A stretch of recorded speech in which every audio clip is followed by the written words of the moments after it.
just like Thursday, the boat in trouble. This time, Nomura was able to wriggle off the hook with 1:30 to go, and now they hold a favored position. We're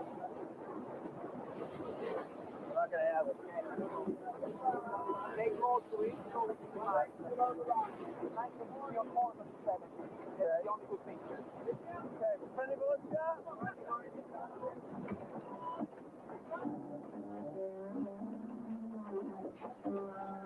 Game here is to get up to full speed. KR makes his move first, and he'll be going faster when the gun goes off. Go down below the line.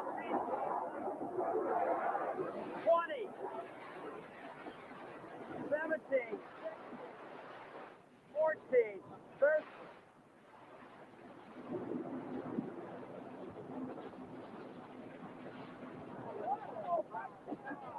4, 3, 2, 1, gun. Another clean start and another good job by Dylan Bob. Hey, everybody. Oops. Think I'm live. Let me know if you can hear me. Folks in the chat. Hard for me to tell if I'm actually hearing myself. Maybe I can just, what I can probably do is I can see if I can hear myself. Yeah, I can hear myself. Double. That's great. Well, welcome. I woke up this morning to the news that after 102 years nearly, President of the United States decided to let everybody know that in his opinion, the 28th Amendment to the United States, also known as the Equal Rights Amendment, which was first introduced in December 1923,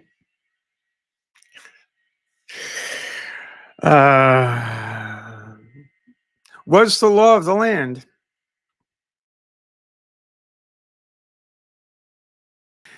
And the thing is, the thing I immediately thought when I heard the news was that the 38th state to ratify was Virginia, and I believe that was in 2020. Now, what happened in 2020? Oh, yeah, there was an election, and Joseph Robinette Biden was elected president of the United States, and oh, yeah, he took office in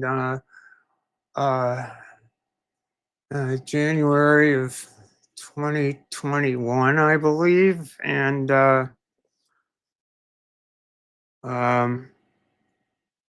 yeah, the requisite number of states at that time had ratified the amendment, and I remember thinking to myself, I wonder if the president will say, hey, we have 38 states that have ratified the ERA. Why don't I just tell the National Archivist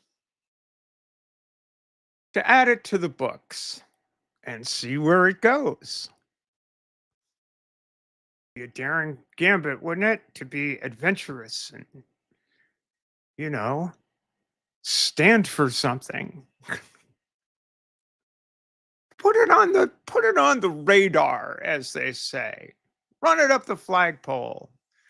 See if anyone salutes. Well, I didn't have a lot of hope that would happen, and I was not disappointed. But a girl can dream. Like I said, the ERA was first proposed in the 20s, but shortly after the 19th Amendment, which, by the way, some of our opponents on the right would like to see unratified. Probably they'd like to see the 18th Amendment passed again, too. Which one was that unratified, that took the 18th Amendment out? You remember, Prohibition.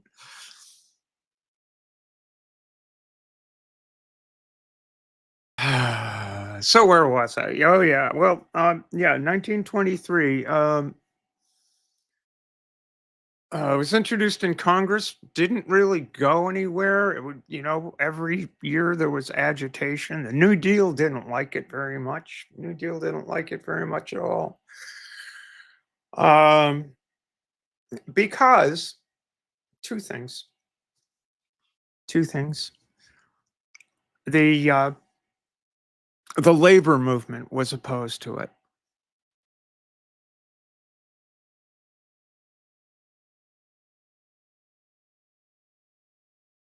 The labor movement was opposed to it? Why is that, do you ask?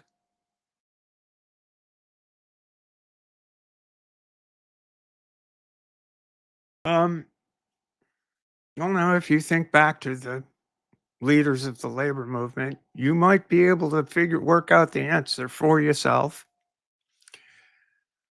Um,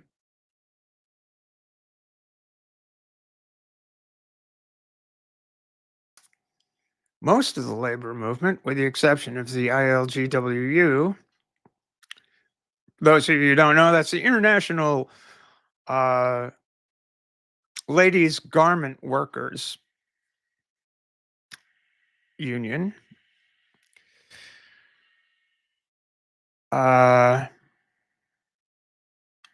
Mostly men, and even the ILGWU was led by men, and they didn't like the they didn't like the they didn't like the idea. So what did the amendment actually say? What is the 28th Amendment to the Constitution?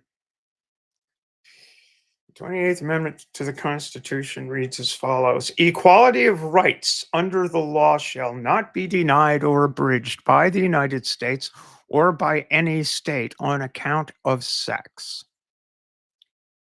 Section 2.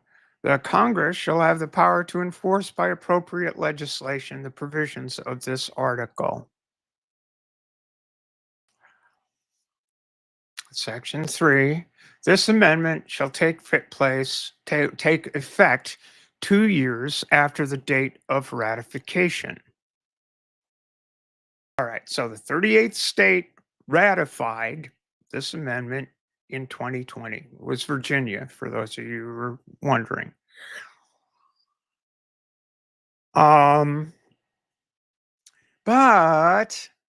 yeah, I should probably add that it was actually introduced in Congress, and it was introduced, first time it was introduced was 1923. It was introduced in Congress when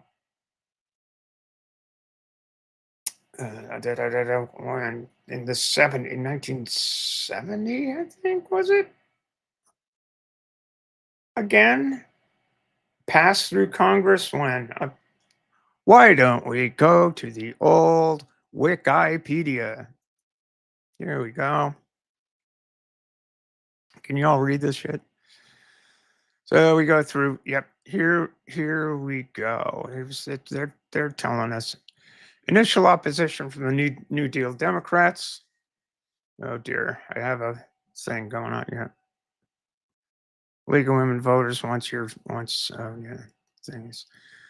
Yeah, okay. Eleanor Roosevelt, most New Dealers opposed the ERA. They felt the ERA was designed for middle class women. Probably not wrong, but the working class women needed government protection. Mrs. Roosevelt did an awful lot of good things, but you know what? You can do both. Pourquoi no dos?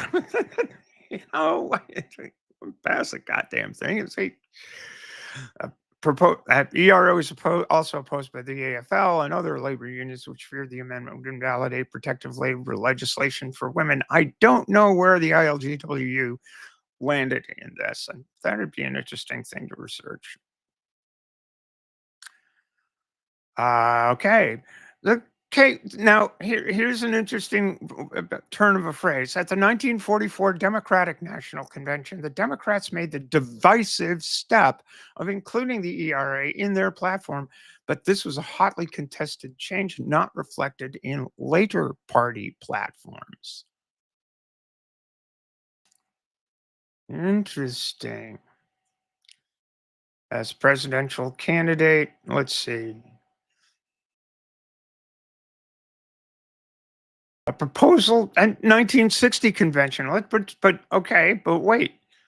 Presidential candidate in 1960 was John F. Kennedy, and later on he announced his support of the ERA in an October 21st, 1960 letter to the chairman of the National Women's Party. Yeah, he was looking to beat Tricky Dick late in the game.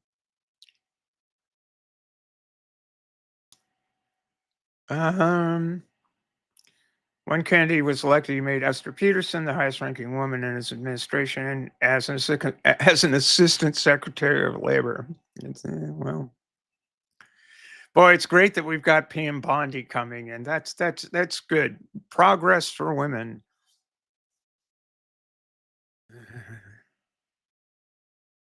President Kennedy appointed a Blue Ribbon Commission on Women. Still no ERA though.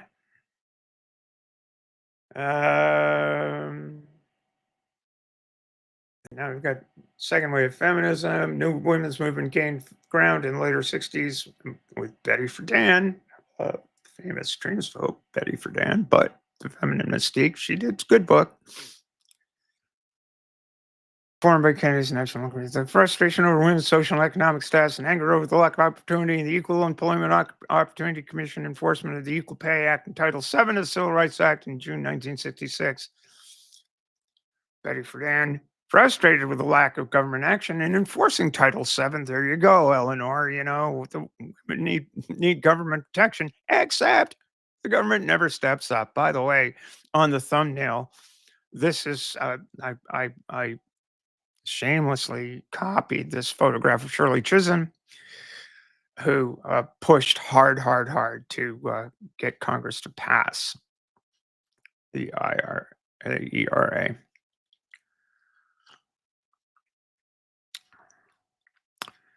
I kind of remember most of this stuff. This was an interesting thing that I had forgotten. In 1973, future Supreme Court Justice Ruth Bader Ginsburg summarized a supporting argument for the ERA in the American Bar Association Journal, quote, "The Equal Rights Amendment, in sum,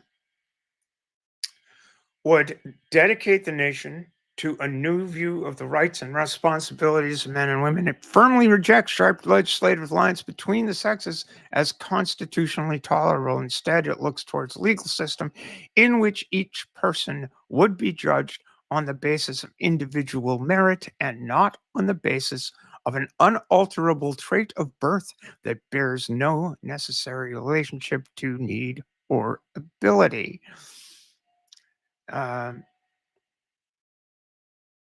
Now, if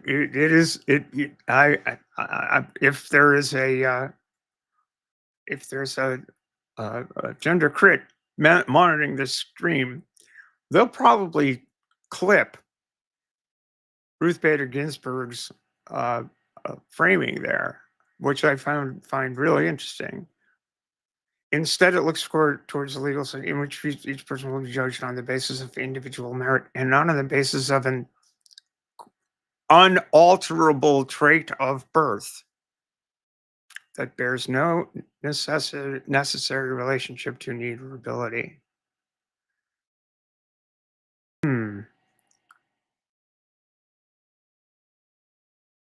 Observed at birth and immutable, Ruth? I wonder.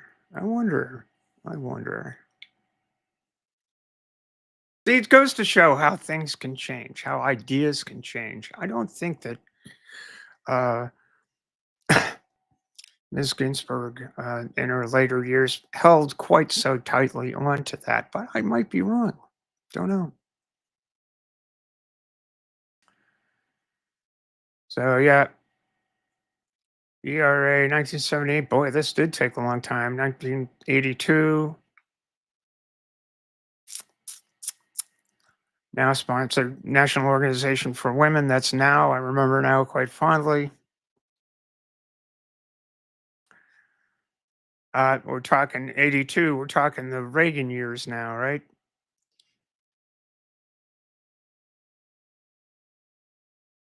So,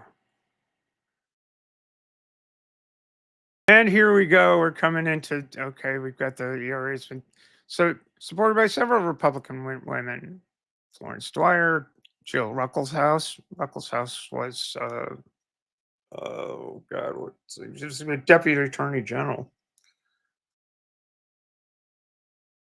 William Ruckelshaus is the deputy attorney general who eventually was the guy that refused to took over the special counsel stuff that got Nixon out of office. All right, Mary Dent Chris, Sandra Day O'Connor, Betty Ford, Margaret Chase Smith, of course. Well, first woman senator in the United States from the state of Maine. Lady with the Rose. Ike Eisenhower, Dick Nixon. Wow, Dick Nixon. Richard Lugar, and holy shit, Strom Thurmond. Supporters. My, how times have changed. Many opponents of the ERA focus on the importance of traditional gender roles. They argue that the amendment would guarantee the possibility that women would be subject to conscription. Oh, heaven forfend. And be required to have military combat roles in future wars if it were passed. Oh, heaven forfend. Now, that Hegseth guy, he didn't like that idea. Yeah, he wouldn't want that. But, now he's changed his mind, after we got a little bit of pride. Mm-hmm. Defense of traditional gender roles proved to be a useful tactic. Really? You don't say. In Illinois, supporters of Phyllis Schlafly, conservative, may she rot in hell. Conservative Republican activists from Missouri used traditional symbols of American housewife. They took homemade bread, jams, and apple pies to the state legislature with slogans: "Preserve us from a congressional jam, vote against the ERA sham, and I'm for mom and apple pie." They appealed to married women by stressing the amendment would invalidate protective laws such as alimony and eliminate the tendency for mothers to obtain custody. Customers? No, that's not right. Custody over children in divorce cases. It was suggested that single-sex bathrooms would be eliminated. Oh my God, the bathrooms! Oh my goodness, bathrooms! Oh, they got everything in there. So, Jesus Christ! So maybe all this bullshit isn't quite as strange as as you might think. There's Phyllis. She's down a little bit further. Schlafly said the passage of the amendment would threaten Social Security benefits for housewives. Opponents also argued that men and women were already equal enough with the passage of the Equal Pay Act and the Civil Rights Act of 1964. And above, we actually read that Title VII wasn't working. Book one of those. So this is the part that I did remember, that the Republican Party platform had endorsed the Equal Rights Amendment up until 1980, when their candidate, Ronald Wilson Reagan, wanted Phyllis and wanted to get the the people that were all in favor of mom and apple pie and gendered bathrooms on his side. In other words, the gender crits, the gender critical people, come into the party. Please come into the party. Join the racists. Join the birchers.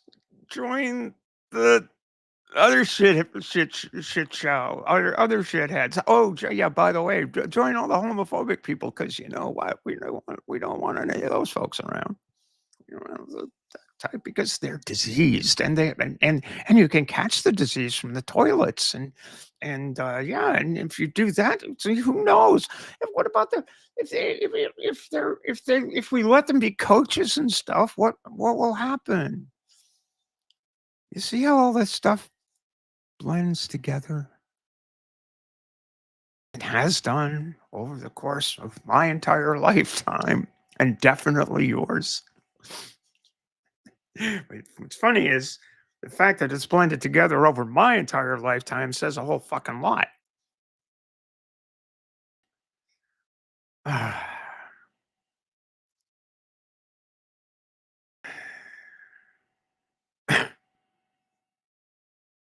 Anyway, good old Phyllis.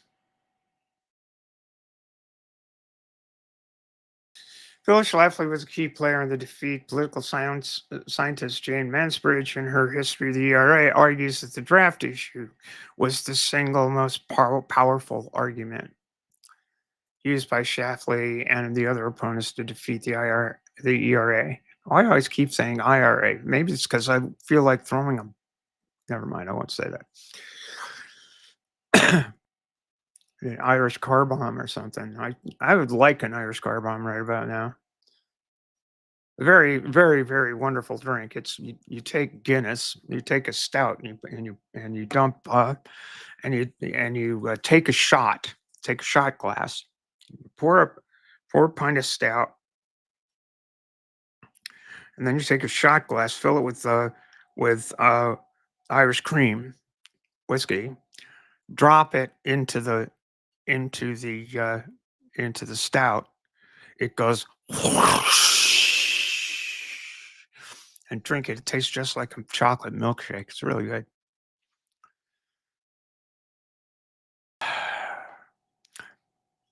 Legal scholar Joan C. Williams maintained the ERA was defeated when Schlafly turned it into war among women over gender roles, and words were never truer words are never spoken. As moderates, this is really a great quote. As moderates, we thought we represented the forces of reason and goodwill, but failed to take seriously the power of the family values argument and the single-mindedness of Schlafly and her followers.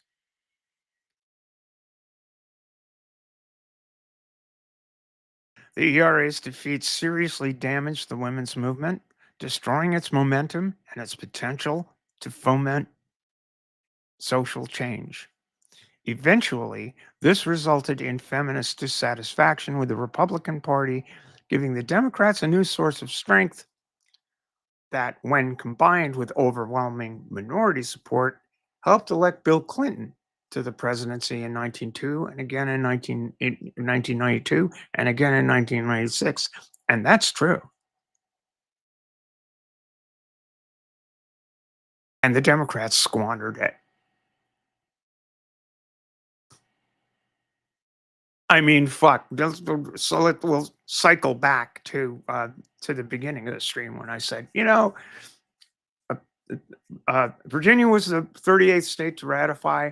Wouldn't it have been a good idea in 2021 for Biden to say, hey, we've got 38 states. Archivist, it's in the books. And have the battle then, right? Have the battle then. Like instigate it.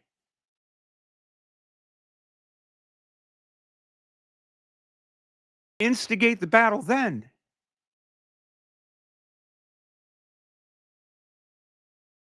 I mean, you're going to have an entire fucking administration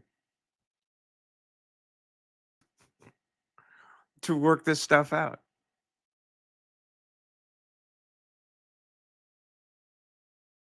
If you're standing for something and fighting for something, like the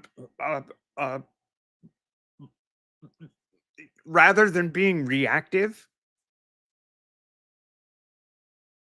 when people saw the Republican Party betraying women,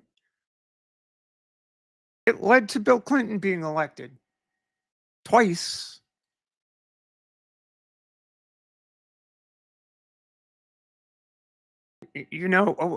why did it take until the last 3 days of Biden's presidency for him to take any action at all?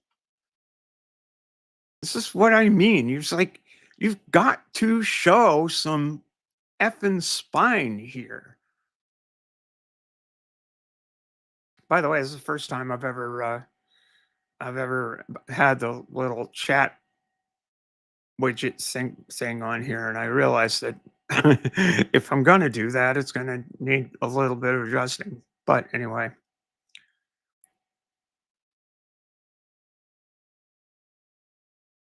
But you see my point. You take my point. This is what I mean when I said in the subtitle of the whole thing of this stream, it's like a discussion of semiotics. These are signals, and we're really bad at knowing how to use those signals. Of putting out. People call it framing, right? I mean, it's like Umberto Eco be damned. It's framing nowadays because, in Overton windows and stuff like this. But my goodness, wouldn't that have been something? 2020, Virginia ratifies. 2021, Joe Biden comes into office. Day one, he says, National Archivist, we got 38 states. You do that thing. And then along come the court cases, then along come the stuff. And you stand there and take the heat. I mean, anyway, and look here, again, we'll go back to the stinking Wikipedia thing. The John Birch Society and its members. Thank you very much, John Birch Society. Anybody who doesn't know who the John Birch Society is, I can fill you in on those assholes too.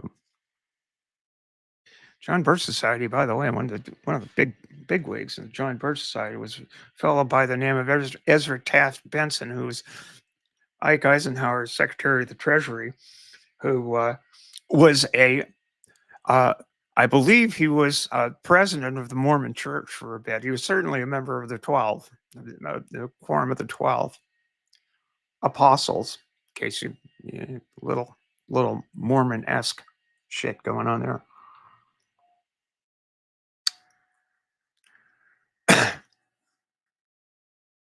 According to Professor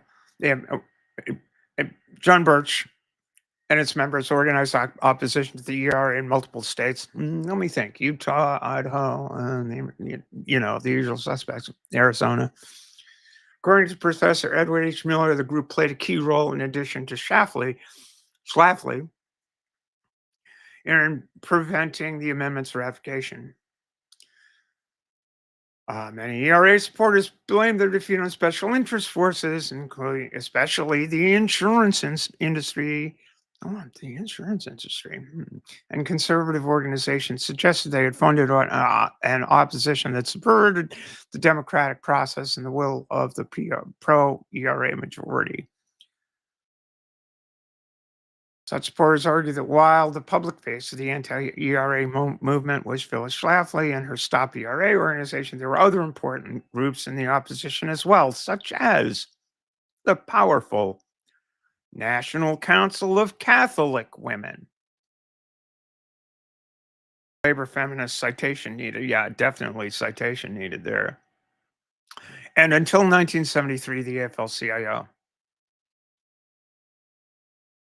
I wonder what Gloria Steinem said that Schlafly didn't change one vote. She certainly was the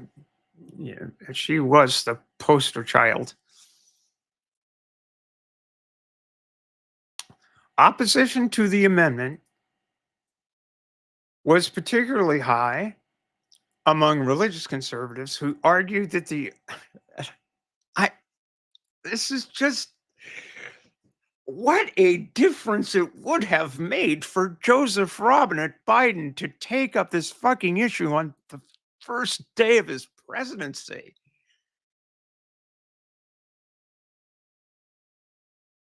Oh my goodness. Opposition to the amendment was particularly high among religious conservatives who argued that the amendment would guarantee universal abortion rights and the right for homosexual couples to marry.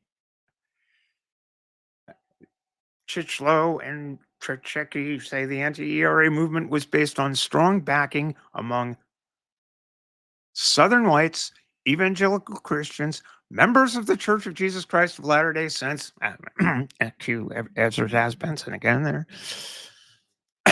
Orthodox Jews, and Roman Catholics, including both men and women. The ERA has long been opposed by anti-abortion groups who believe it would be interpreted to allow legal abortion without limits and taxpayer funding for abortion. All right, so congressional passage 7072. It passed. Shout out to the folks who did it. Martha Griffiths bringing to the House floor.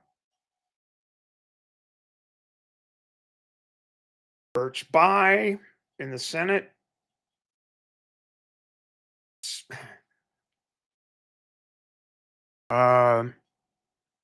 Tricky Dick. Immediately endorsed the ERA's approval upon its passage by the 92nd Congress. Richard Milhouse Nixon, who had just won, or well, actually, no, he hadn't just won. He was in the middle of the 1972 campaign. This was passed in March. When was the Watergate burglary? Nixon didn't have to endorse it. I mean, but even Tricky Dick realized it was. I mean, my goodness.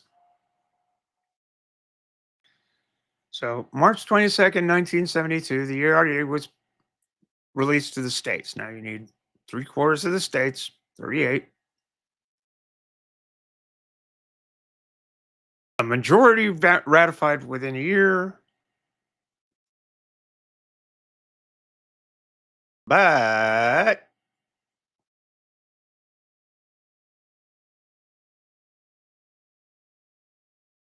so the ERA has been ratified by the following states: Hawaii, New Hampshire, Delaware, Iowa, Idaho. Look at all these people in 72. Kansas, Nebraska, Texas, Tennessee, Alaska, Rhode Island, New Jersey, Colorado, West Virginia, Wisconsin, New York, Michigan, Maryland, Massachusetts, Kentucky, Pennsylvania, California, Wyoming, South Dakota, Oregon, Minnesota. Okay, we're into 73, 72, and 73. We'll get to the end of 70. Yeah, wow, Maine didn't even get to it until 74. So we'll get to the end of 74, and then there's a gap. Where are we? South Dakota, Oregon, Minnesota, New Mexico, Vermont, Connecticut, Washington, Maine in 74. That's 74. Montana in 74. Ohio, North Dakota, 75. Indiana, 77. Nevada, 17. Illinois, 18. Virginia, 20. That's 38. But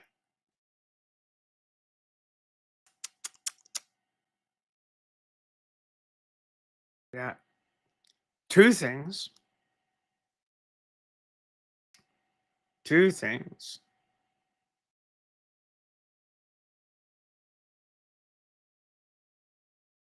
There was a deadline, like 1979. So it's between March 72. They gave it 7 years, a 7-year deadline. So March 79, they, in theory, according to the legislation that passed in 72, there if the three-quarters threshold hadn't been met by 79, then it became a dead issue, which is what Bader Ginsburg was uh, concerned about, uh, in her suggestion to start the process all over again. But fat chance that happening. So all of these states ratified, but then Nebraska, Tennessee, Idaho, boy, they thought about it quickly. Nebraska booted it out the next year. Tennessee booted it out 2 years after. Idaho, of course, booted it out. Kentucky, South Dakota, and North Dakota, the Dakotas. Wow. South Dakota booted it out in 1979. North Dakota rescinded their ratification in 2021.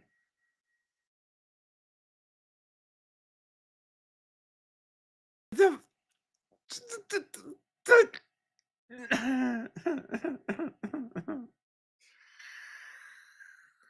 okay, and there's a discussion about the legality of all of this. Anyway,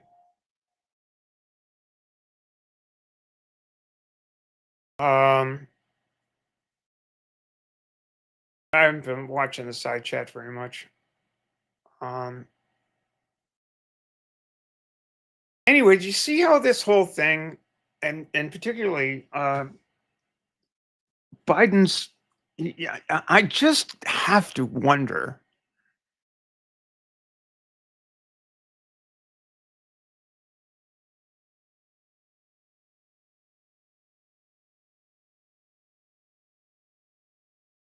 I just have to wonder why. Why, it feels all right. I gotta blow up this thing, because I'm not really sure that there's a hell of a lot more I want to need to refer to this thing on. Oh yeah, probably ought to look at what they did update the wiki page at the end of the day. There was an awful lot of back and forth after Virginia ratified. There were several legal actions trying to get this uh, uh,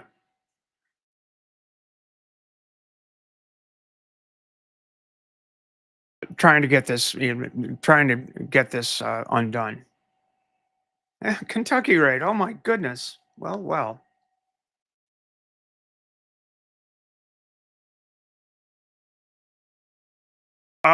Hey, thanks, Joe. Thanks, everybody. And anybody's coming over here from the Kentucky Atheists, I really fucking appreciate this. I thought you were still going, man. You were doing all sorts of fucking ham and eggs over there, as far as I know. So here's at the beginning of the 117th Congress, a joint resolution, HJ Res 17, joint resolutions, House and Senate, to remove the deadline for ratification was again introduced both chambers by bipartisan support. House passed resolution 222-204, March 17th, St. Patrick's Day, or Evacuation Day in Boston. If you don't know what that is, ask me later. The companion bill, SJ Res 2, was introduced by Senator Ben Cardin, co-sponsored by the entire Democratic caucus, and Lisa Murkowski of Alaska, and my senator, Susan Collins. And Turtleneck Mitch, speaking of Kentucky, did his thing. The measure failed as the Senate took no action on it. So now we come to today, and the update. This was today on January 17th, 2025. President Joe Biden, or as I like to call him, Joseph Robinette Biden, declared the Equal Rights Amendment to be the law of the land, stating it is long past time. Yeah, like fucking 4 fucking years that you had to do it, you fucking.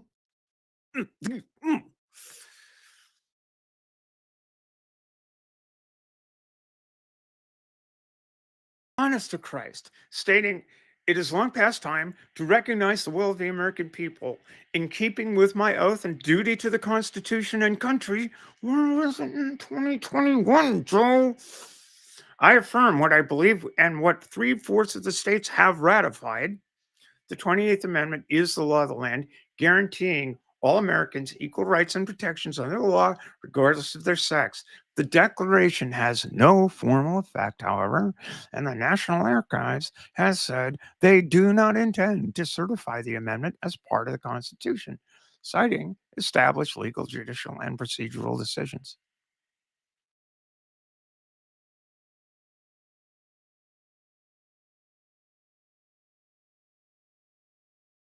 So that's, I'm going to get out of this thing because it just, you see what I mean? Going through the entire, not in great depth, but certainly going through the legal history of the 28th Amendment, the Equal Rights Amendment, during my lifetime, the shit I remember.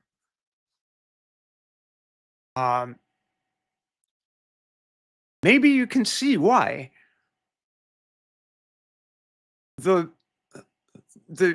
shit that's coming down right now, HR 28, the bill to kick trans girls and women out of collegiate athletics under Title IX. You can see why this isn't new.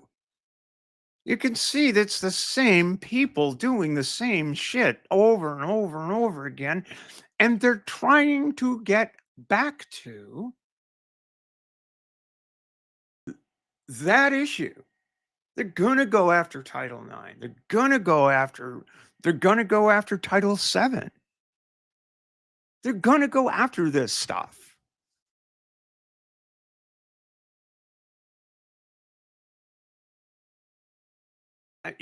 And and here's, again, the source of my frustration in this whole thing is the Democrats. Joe Biden could have done this in 2021 after Virginia ratified the damn thing and taken the heat then with 4 years to deal with it.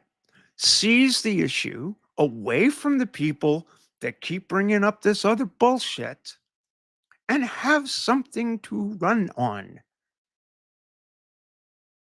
Motivate people to be supportive.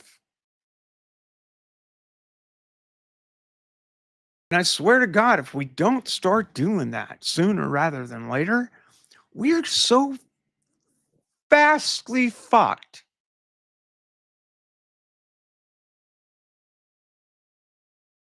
It's gonna make your head spin.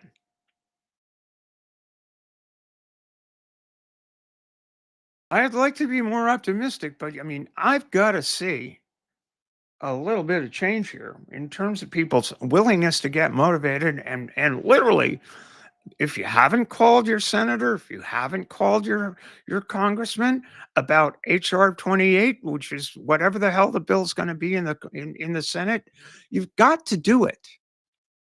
You've got to write a letter. You've got to call their office. You've got to do this.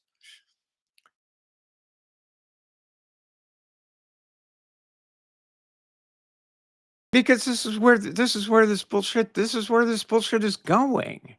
And we've seen it before. We're seeing it again. And you can't, come on, Joe. Thanks a lot.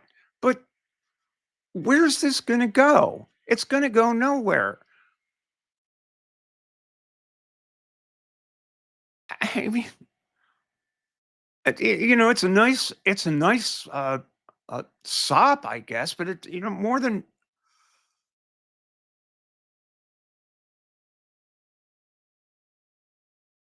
I don't know. Anyway, I saw this in the news. All of the, a, a, a bunch of thoughts were running through my mind all day, and aside from the Wikipedia, kind of went back and through other shit. But man, I don't know. I just don't know. I don't know what to say. Maybe somebody else has something to say. And if somebody else does have something to say, I'm just gonna throw this link in here. And anybody who wants to come in here, I expect you can. I'll put this sucker right here in the link. And I'll pin it. Oh, before I do, I have a special request. And I hate to do it, but I'm out of work at the moment, and I really need a roof over my head, among other things. You you know, to do this among other things, because it's about the only thing I've got right now. Um, so the link that's pinned is a link to my Ko-fi, and I'm trying to raise enough money to make February's rent.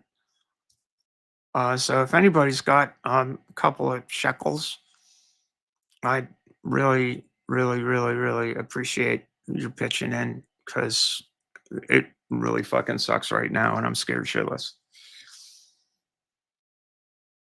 Anyway, let me put this link for anybody who wants to join. Happy to see you, Joe. If you came over with your company, welcome to join. Anybody else? Ember, I saw you in the chat. Anybody else wants to jump up, please do, and I'll gladly let you in. We can have a chit chat. I don't know if there's anything else I've got to share. Oh yeah, well maybe we could go to maybe we could fuck around with Phyllis Schlafly. Oh, when did Phyllis Schlafly kick the bucket? Well, it's like that was the first name that popped in my head.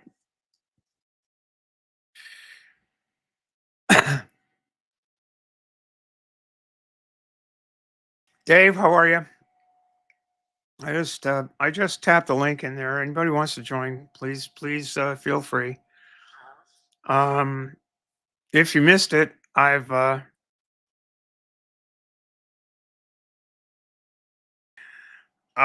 missed. If you missed it, I just went through the whole ERA thing, and I think it's. Oh yeah, I guess I should explain um, the end of an era comment. I mean, I thought, yeah, aside from it being a somewhat clever um,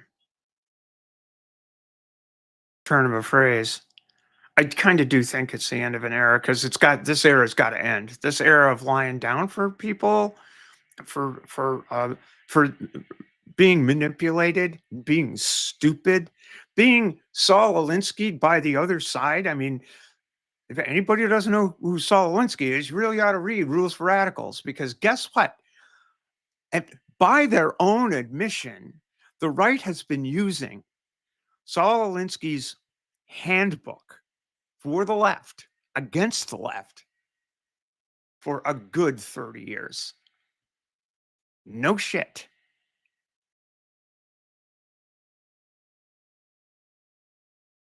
Oh, Sandals. Yeah,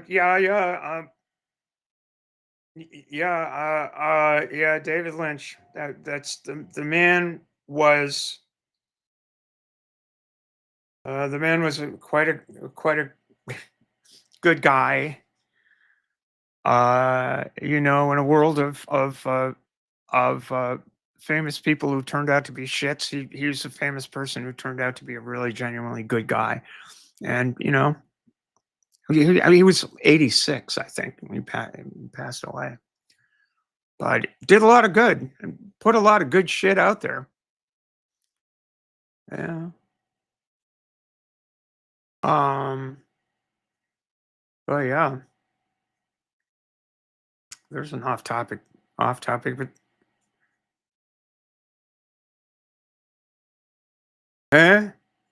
what's that, Emma? Because she's in Maine too. Jokes are funnier when you explain them. Guess.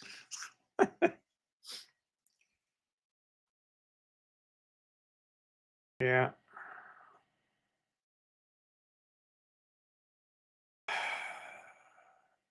Al's had too tough a day to talk publicly. Well, we can make fun of you, Al, if that makes it any better. Can we? All right, tomorrow. And tomorrow. And tomorrow. Creeps on. This petty pace. John Lovell gets the prize for knowing what Evacuation Day is. Evacuation Day is the day that the Brits packed up and left Boston, March 17th. After the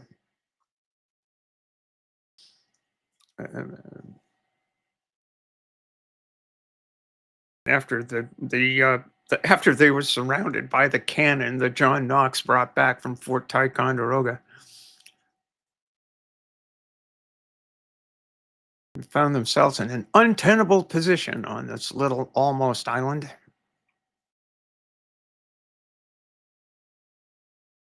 Yeah. Anyway,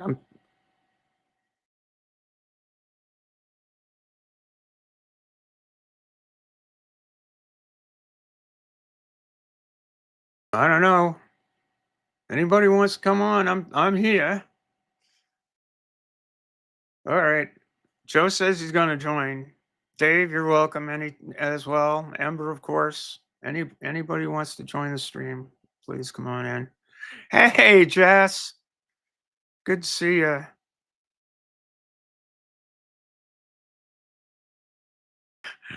Mrs. Helms, let the secret out. What secret is that? My Boston upbringing. Let's see. Put the link in here again. You know what? I'm gonna pull an Uncle Bobby. And wicked pisser. God damn it. Goddamn right. Pissa nipper. Ember joined. Oh, well, somebody joined. Hello. Ember. How are you? Oh, pluses and minuses. I'm busy as hell. I'm like doing laundry and Bible research and editing shit and collecting news for next week. And it's just like, I need more humans. Oh, you're doing Bible research. Is this for your sermon tomorrow? Well, I'm not entirely sure. So Durante Lamar, whom I'm sure many here are familiar with, but if you're not, you definitely should be because he's fucking amazing. He is rather amazing. Yeah, he did a random show earlier today, and it was pretty random. He was just going through Bible verses and seeing how they interacted and different things like that. And one of the things he said got my brain churning, as tends to happen when people do random stuff in my vicinity. And it got me thinking about community, because that's a thing that Durante talks about a lot. It's a thing that we all talk about a lot. And I realized that I have a cohesive message. So I'm gathering Bible verses about community so that I can I don't know, sermonate on them or something. Well, believe it or not, I had a cohesive message today with my rant about the ERA. I mean, I just. Yeah. Do you have any thoughts on why? Am I way off base in thinking that this would have been a perfect thing to actually shift the conversation way back when, like immediately after Virginia ratified? I mean, well, they did it while Trump was still president, so that was not Well, going to yeah, happen there. but it was 2020, right? So it was, and you know, they ratified in 2020. There's an election. Biden gets elected, Yeah, Biden could have and he made it waits a until the platform 17th item. of fucking January before he stands and says, "Hey, I think." You know, what probably would have happened is that what probably would have happened, if I'm thinking, but I really don't know because we'll never know in retrospect. But what probably would have happened is you said, "Yep, I think we've got 38 National Archivist. Write it down." National Archivist writes it down. Administration gets sued, gets its pantsuit off, goes to the Supreme Court. We have a big old fight. But you know what? We have the big old fight. And I think there's it's a like pretty Lyndon decent Johnson case said. to make. It's like Lyndon Johnson in one of his early campaigns called his opponent a pig fucker. And his campaign and literally, I'm not kidding. You can look this up. He literally called. Well, now I respect the man, but you know he does fuck pigs. Oh my! And his campaign manager said, "You can't do that." And Johnson said, "Well, I just did. I know it isn't true. I just want to see the son of a bitch deny it." Well, in fairness, he didn't know for sure it wasn't true. Well, details, that's a true though. story. You know, Joe knows. But this is politics. This is what you do, and you know that all you're doing now. To me, it's almost soul crushing. That's all you're doing now is the same thing's going to happen, except it's going to get crushed by the next administration, which is going to be hell on earth, and they're going to laugh. They're going to laugh as it's crushed. I mean, it's the stupidest fucking political move I can even imagine. Who's going to stay? I think it's worth doing, even if we lose in that one, because make them go completely mask off on day one and be like, "Yeah, I don't care what the Constitution says. We're doing this." They're already mask off. They told you what they're going to do, and people are going to sit there and agree with it. HR 28 is the very first thing. They're lining that up so that Donald Trump can make good his promise to, on day one, eliminate trans people. They want that bill passed so that on day one, he can sign it. Well, I mean, that's way why it's the we first could spin the situation and be like, if this amendment stands, that from a certain perspective, legally speaking, would erase trans people because it would erase the legal distinction between sexes. There's Joe. I came to defend pig fuckers. Oh, you did? That's what got you excited? Yeah. How's it going, nice. guys? It's going. It's a fun day. You guys entertain the troops. I'm gonna pull an Uncle Bobby and say, what I'm saying is Joe's sitting on some bullshit here. Okay. If anybody's sitting on some bullshit, it's me. We've got a lot of cows in Kentucky. Yeah, I've driven through a couple of times. There's plenty of cows. Where's the beef? It's in fucking Kentucky. We're actually one of the biggest producers of steak. Nice. What do you think about Kentucky Fried Beef Bits? Yeah, I don't know, but I bet. Colonel I bet. Sanders. I bet Colonel you could do it. Sanders wasn't even from Kentucky. You know that, right? 11 herbs and spices. Like Kentucky Fried Chicken has not shit to do with Kentucky, other than this is where he put it. He wasn't from Kentucky. The recipe wasn't from Kentucky. None of it has shit to do with that. We don't eat that shit here. None of Kentucky's best shit is from Kentucky. Kentucky is just welcoming to random outsiders bringing crazy stuff, like, chicken with 11 herbs and spices, or giant fake boats. Yeah, I wasn't even born here. I don't think the founders of Louisville were from Louisville. Definitely not. They're just like, we're gonna make baseball bats and we're gonna put it right over there.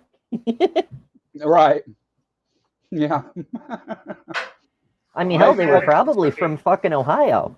We're gonna make baseball bats and bourbon. I'm already pissed off at Kentucky on account of the fact that they have a Lexington, and that's just not fair. Copycats. No, I do like Lexington. In fairness, most of our cities on the East Coast. I'm a Lexingtonian, but I'm from the birthplace of American liberty, so. Yeah, but most of our cities are named after European cities, so it's just copy and paste all the way across the continent, To be fair, Steph, the reason that Lexington, Kentucky exists is because shortly after the battle of Lexington, those people migrated through the Cumberland Gap into Kentucky, and they named it in honor of that Lexington. That was the Cello. What's up, cat lady? Viola. Yeah, I actually played the cello when I was young.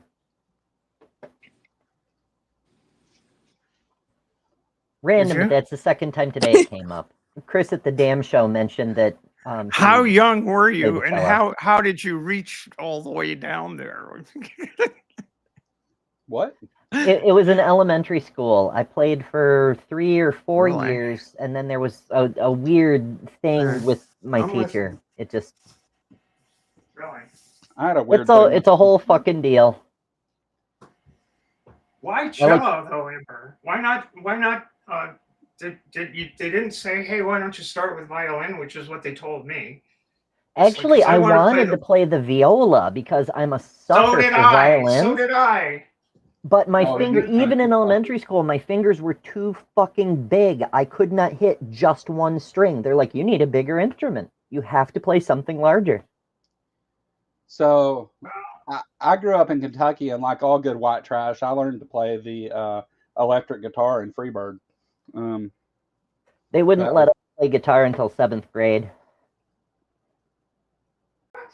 I never got a good reason why, but we couldn't. But I did like the cello because of the huge range of notes it could produce. Like, basses are cool, but cellos, they could go almost as low as a bass and almost as high as a viola, and it was like it's a really nice range. It was pretty cool.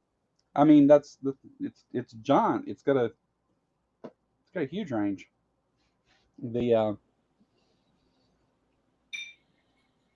I played piano and fucking guitar. Actually, my mom forced me to learn to play piano when I was a kid. I taught myself how to play piano. I could never find a freaking teacher. Yeah. My mom used to make me play stuff and smack the shit out of me when I messed up. Well, I mean, that's not ideal, but it can be effective. Childhood trauma, isn't it great? Yeah. Yeah. Was she a reformed nun? I understand that the nuns teach that way. They're like, do it right. Well, I don't know how to do it. Smack. Yeah, do it right. mean, yeah. She wasn't a nun. I had a teacher that was a nun later, but like, no, my mom was just, she was raised by extremely religious people and was really young when she had kids and wasn't such a great mom. I love her. She's my mom, but she kind of failed.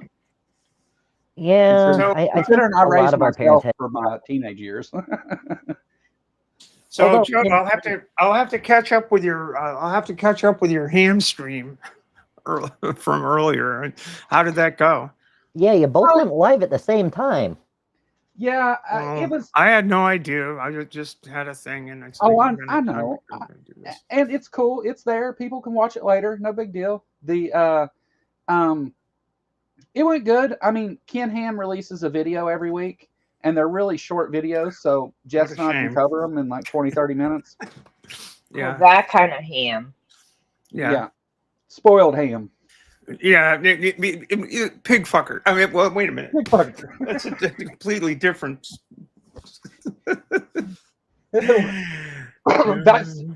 That so needs to become a thing. Calling people pig fuckers like out of nowhere all the time. I'm gonna remember that stuff. Yeah.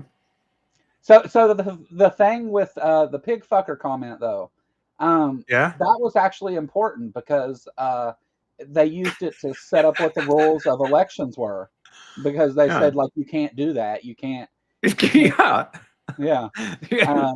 I mean, you can't just go and you can't allege that the other candidate fucks pigs. Really? Why not? I guess because it's. I don't know. I don't know either. Well, I think it's part of that whole thing.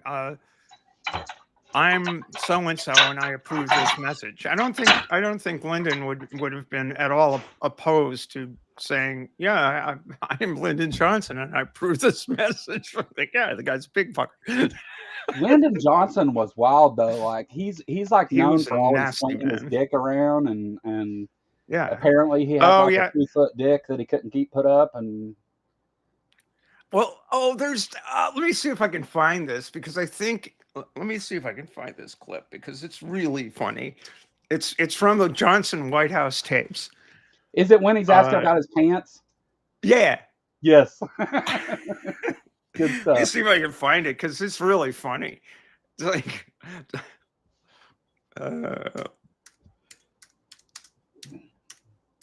I don't think I'll get in trouble for this. Nah.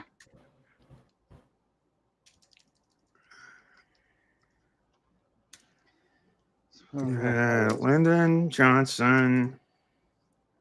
So do I have to? It.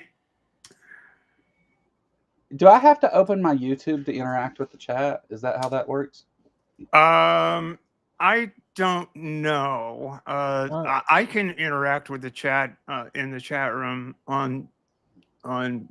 in this thing, but I'm not sure you can. Yeah. I can see it, but it says sending messages is only supported for hosts. That's cool. Right. I can still do it from my phone though. There's always like, it's weird because like I moved to EVMux and I love it, but there's like a couple things that I don't like with the way the chat works and stuff. And yeah.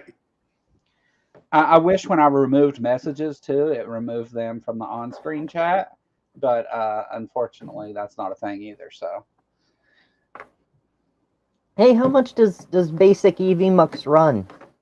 $25 a month or $219 a year.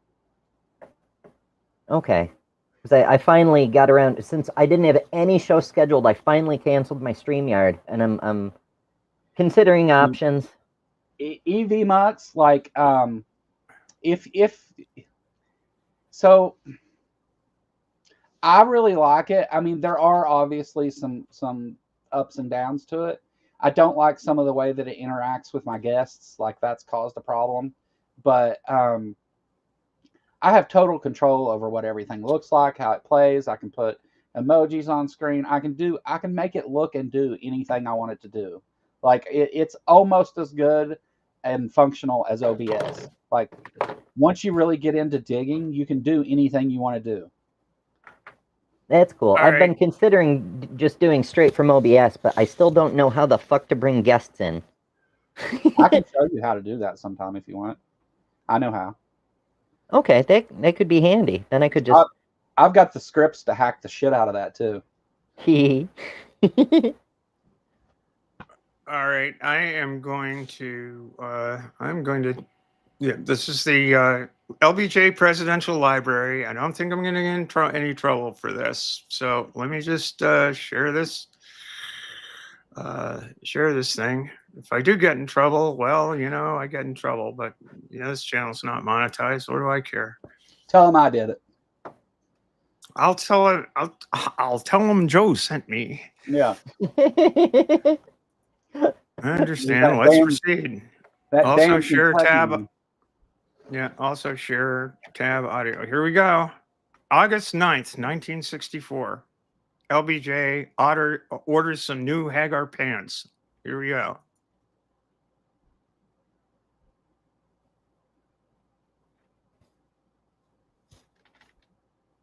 Let's see. Gotcha. Oh, I got to.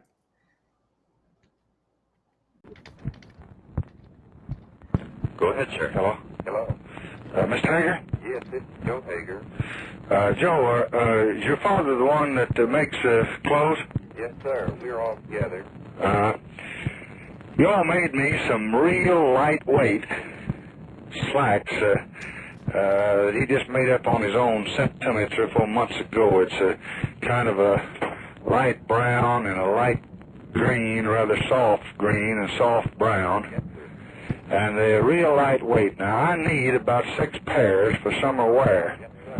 I want a couple, maybe 3 of the light brown, kind of a almost powder color, like powder on a lady's face. Then there was some green, and then maybe some other light pair. If you had a blue in that or black, I'd have 1 blue and 1 black. I need about 6 pairs to wear around in the evening when I come in from work. And I need they're about 1/2 inch too tight in the waist. Do you recall the exact size? I just wanted to be sure we get them right for you. No, I don't know. You all just guessed at them, I think, son, but wouldn't you have the measurements there? We'll find them for you. I can send you a pair. I want them 1/2 inch larger in the waist than they were before, except I want 2 or 3 inches of stuff left back in there so I can take them up. I vary 10 to 15 pounds a month.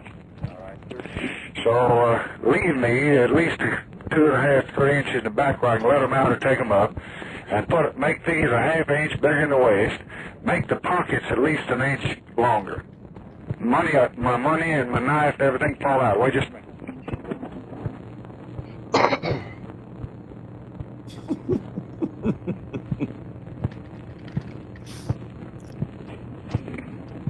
Hello. Hello. Now. All right. So, just in case, I mean, I'm just any comments so far? Do you think the president's got? I think the president's got some real serious.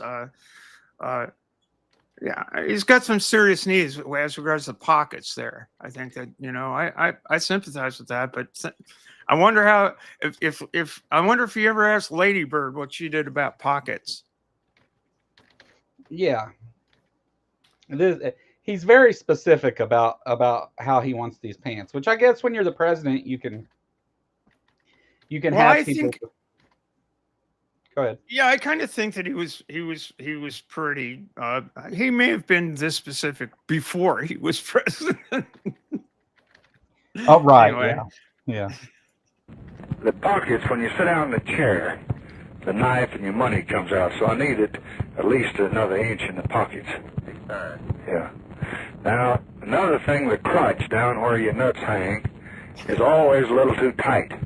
So when you make them up, give me an inch that I can let out there, because they cut me. They're just like riding a wire fence. These are the best that I've had anywhere in the United States. But when I gain a little weight, they cut me under there. So leave me, you never do have much margin there. But see if you can't leave me about an inch from where the zipper ends, round under back to my bunghole. Now, any comments about that? I'm not watching this side chat. I can imagine him calling someone a pig fucker.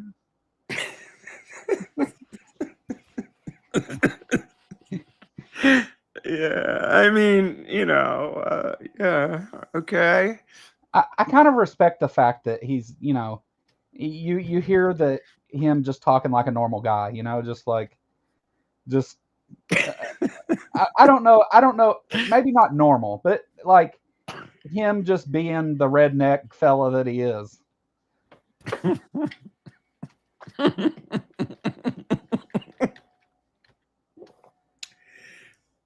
Back to my bunghole. Yeah. All right, let's get back to the president's bunghole. So I can let it out there if I need to. Now, be sure you got the best zippers in them. These are good that I have. And if you get those to me, I would sure be grateful. Where would you like to send, please? White House. Now, I don't guess there's any chance of getting a very lightweight shirt, sport shirt, to go with that slack, is there? That same color? We don't make them, but we can have them made up for you. If you might look around, I wear about a 17. Extra long. Do you like it in the same fabric? Yeah, I sure would. I don't know whether that's too heavy for a shirt or not. Too heavy for a shirt. I sure want. I love that the transcript actually spells it out extra long. Extra, yeah. Extra. I sure want the lightest I can in that same color of matching it. If you don't mind, you figure out somebody up there that makes good shirts and get me one to match each one of them, and if they're good, we'll order some more. I just sure will appreciate this. I need it more than anything, and now that's about it. I guess I could get a jacket made out of that if I wanted to, couldn't I? No, I think that didn't Jan Hager have a jacket? Yeah, he sent me some jackets for summer earlier, but they were way too short. They hit me up about halfway down my belly. I was much longer waist. But I thought if they had material like that and somebody could make me a jacket, I'd send them a sample to copy from. Well, I'll tell you what, if you will send us this, we'll find someone to make it. Okay. We can supply the material to match it. Okay, I'll do that. Now, how do you give this boy the address, because I'm running for a funeral, and give him address just how to dress these trousers, so we'll send them to you. And don't you get the measurements out of them and add a half inch to the back, give us an inch to the pockets, and about an inch underneath so we can let them out. In other words, you like just a little more stride in the crotch. Yeah, that's right. I want you to build these at least a half inch more and then leave me some in there. Yes, sir. Okay, here he is. I'm glad you enjoyed the others. There you go. Yeah. The LBJ library. Lyndon Baines Johnson needs room for his nuts, right? So that he don't get it all scratched up with the bunghole. It's like riding a wire fence. Yep. I could probably do a Lyndon Baines Johnson impression pretty good with my country accent. Yeah, you sound like you could. Sounds like you could. Leave me a little extra room down there for my nuts. Just bring it right up back to my bunghole.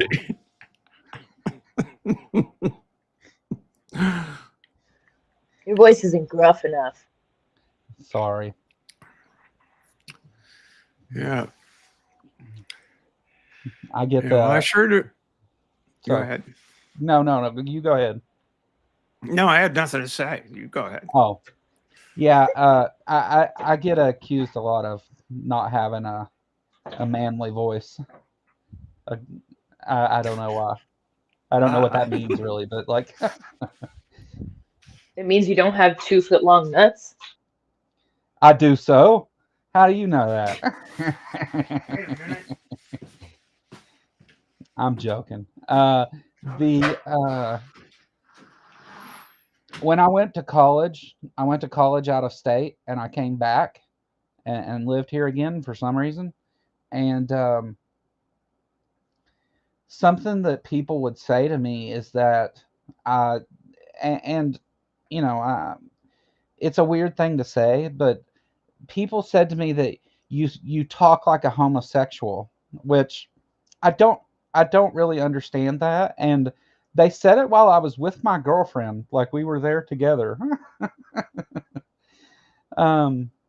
It's such a weird thing to say to someone because they don't speak as country as you do, I guess. I don't know. People in Kentucky are assholes. What can I say?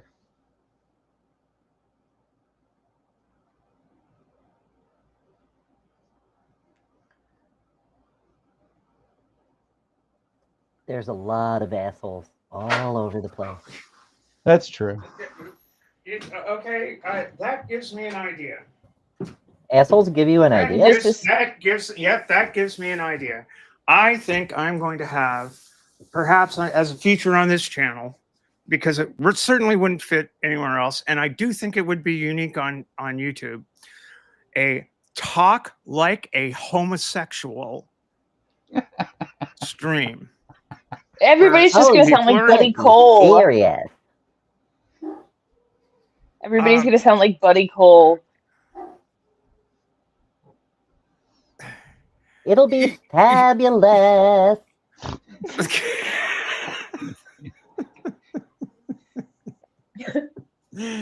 I mean, what the fuck, Joe? It's a weird thing to say, I isn't it? just about died. I was outside grabbing a quick inhale, and I exhaled very quickly.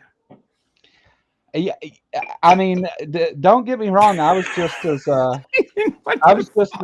awestruck as you about the comment. I mean, what about assholes made you think of homosexuals?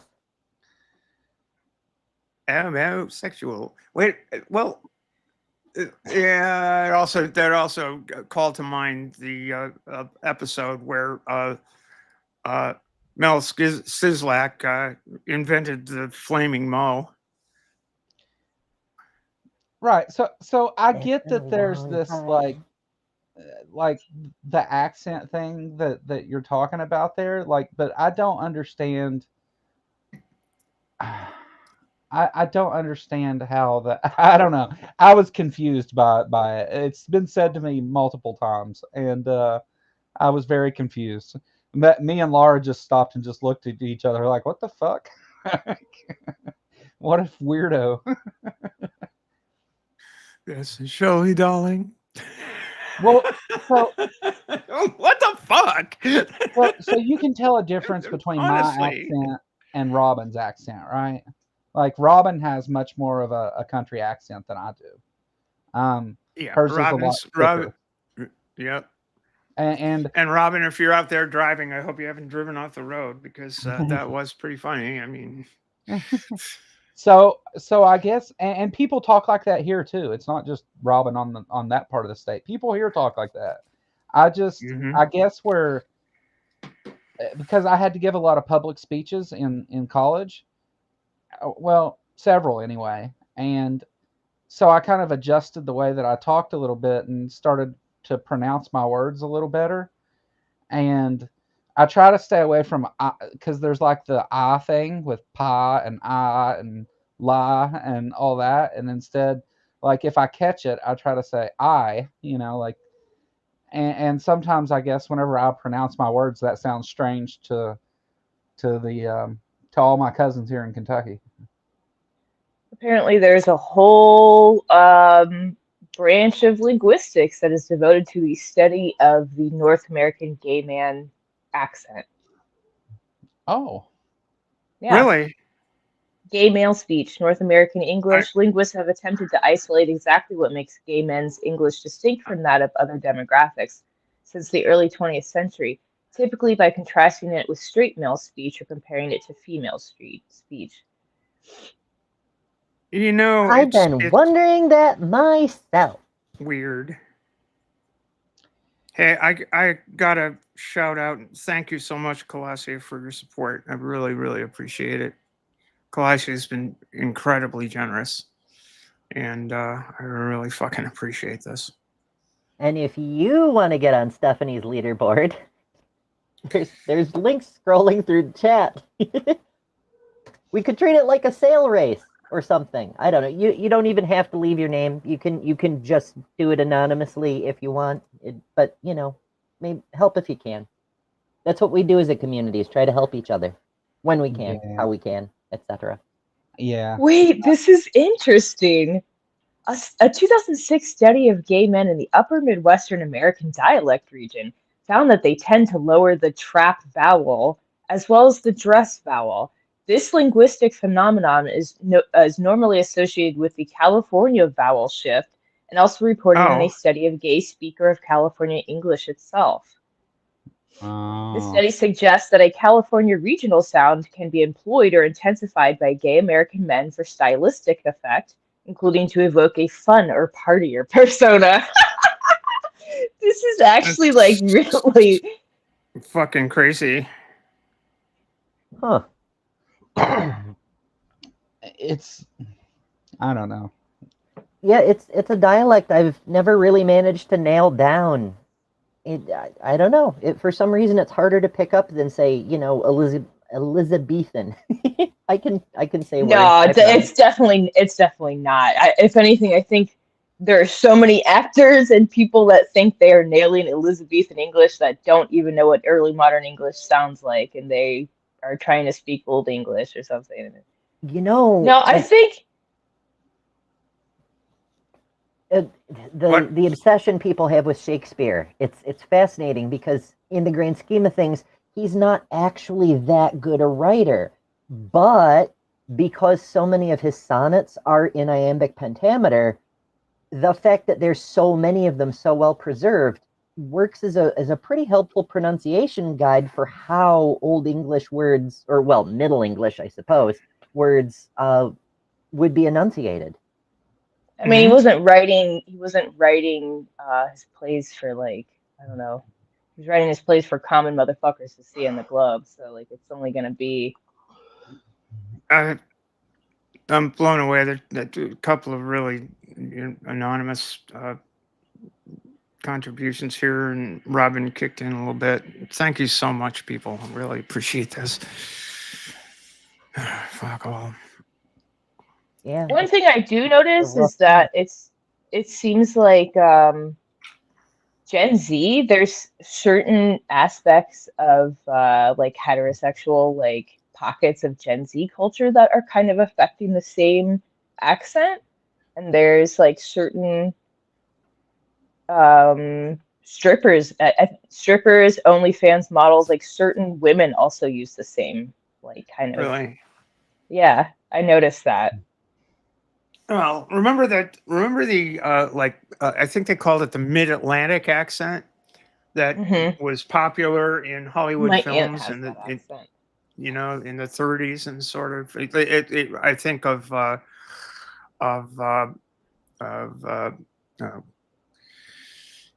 Cary Grant, Cary Grant speak, that kind of thing. Yeah, and all the newsreel films. I've been looking for that accent as I traveled the country, and I have yet to meet a single person who actually talks that way in real life. My mom's aunt speaks like that. Is that like that stereotypical mobster accent? Is that what? No, not at all. No, it's literally like the opposite. Literally the opposite. Okay. The stereotypical like mobster speech is like, isn't that like from a certain area of like Chicago? Like the Mid-Atlantic accent is very much like an upper class like New England like accent. Like okay, yeah, it's a cross, but it's a cross between British, the Queen's English and northeastern U.S. sort of weird hybrid thing. Yeah, it's some that you might be familiar with are Citizen Kane, Casablanca, All About Eve, North by Northwest. It was hell, they used it almost. North by Northwest was 1959. Bogart was very New York. He sounded very New York to me. Yeah. But I feel like Katharine Hepburn is a good example. I don't know why I can't. Yeah. Katharine Hepburn is a good example of somebody with that accent. Yeah, I think I know what you're talking about. It's like they talk very proper, and it's like, but they still have a bit of that New England accent in it. Literally, Katharine Hepburn. That's like the best example of the Mid-Atlantic accent that I can think of. Katharine Hepburn. Okay. I can remember how she talks. That's who in when they reference Casablanca, that's who they're referencing. right? Oh no, wait, that's fucking Ingrid Bergman. Sorry, fucking. And she's Swedish. Katharine Hepburn was married to fucking. Really Katharine Hepburn was married to that son of a bitch. Fucking, I don't even know how Casablanca could possibly be mentioned because neither of the two leads have mid-Atlantic accents. Katharine Hepburn has a mid-Atlantic accent. Katharine Hepburn was married to Spencer Tracy. She was? I thought she was married to fucking Humphrey Bogart. She was married to Humphrey Bogart for years. I gotta look that up. You're thinking of Lauren Bacall. Who is yeah, that is Lauren Bacall. Who's also mid-Atlantic accent. That was the thing. Okay. I understand. They were both just married to men that were like significantly older than them. She was the one that she had a relationship with Howard Hughes, right? Fucking Hepburn. I believe so. She was kind of a wild lady, actually, but she settled down with Spencer Tracy.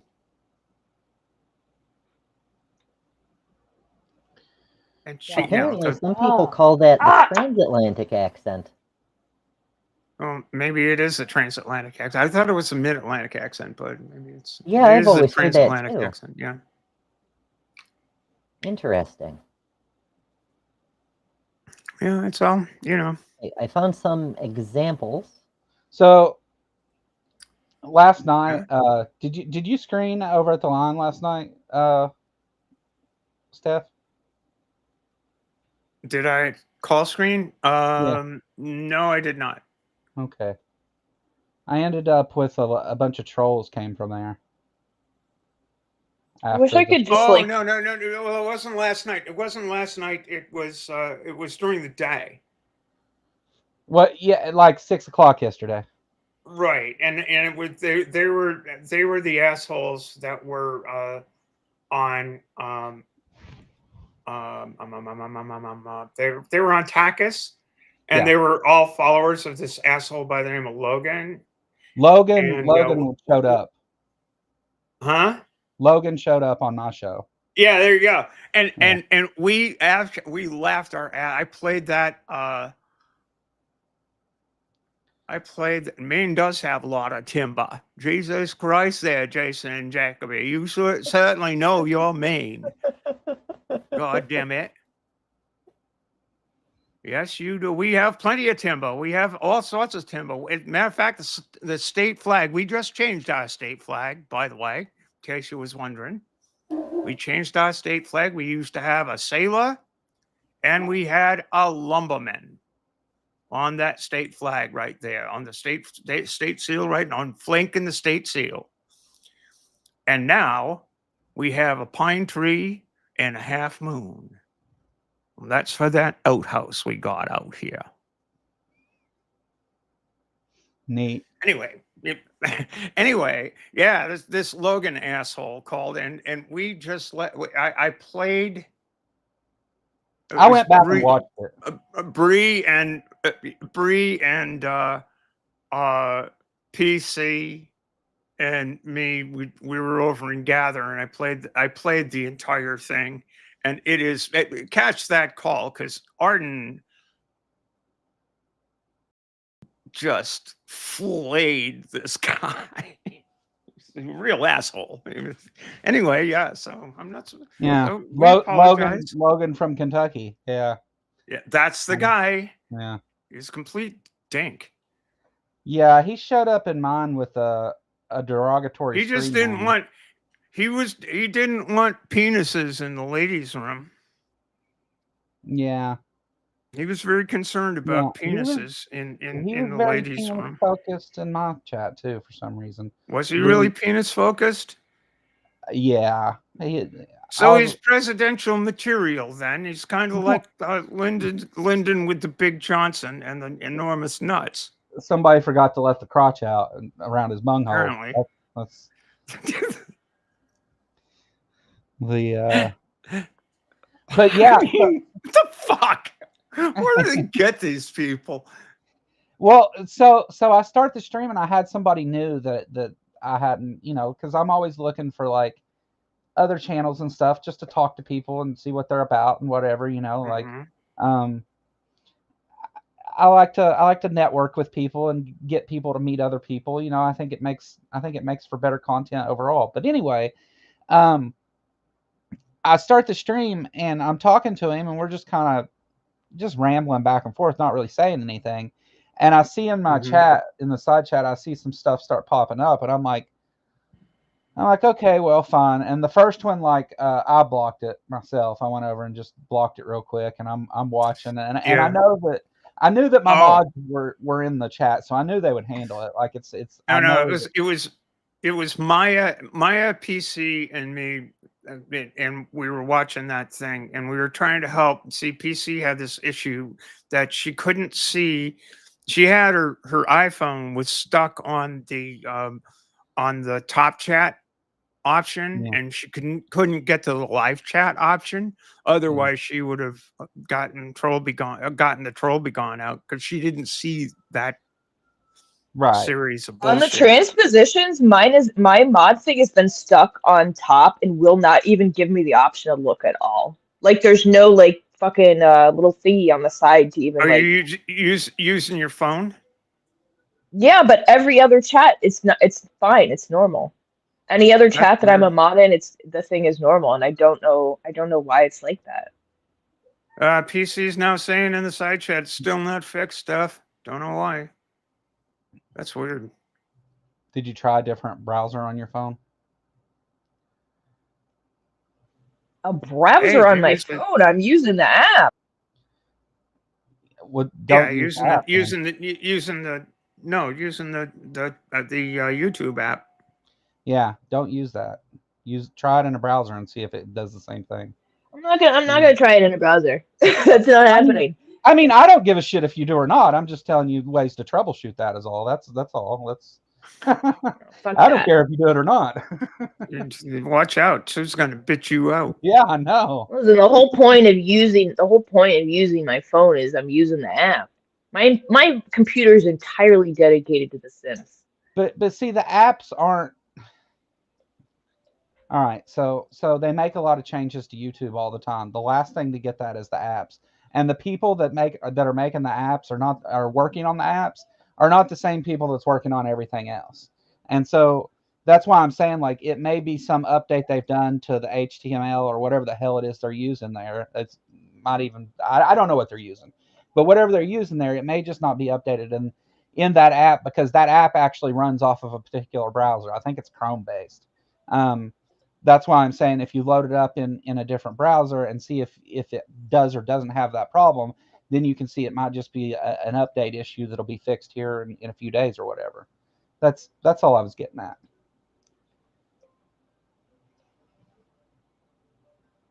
That's kind of weird. And PC, I thought last night you said it was fixed, but I guess it's not. So I guess it's not. So I don't know. I don't know what the problem is. I've had all the same problem. And changing browsers didn't fix the problems I had either. So it's not necessarily a fix, just where you start at in the troubleshooting tree of solutions. Yeah.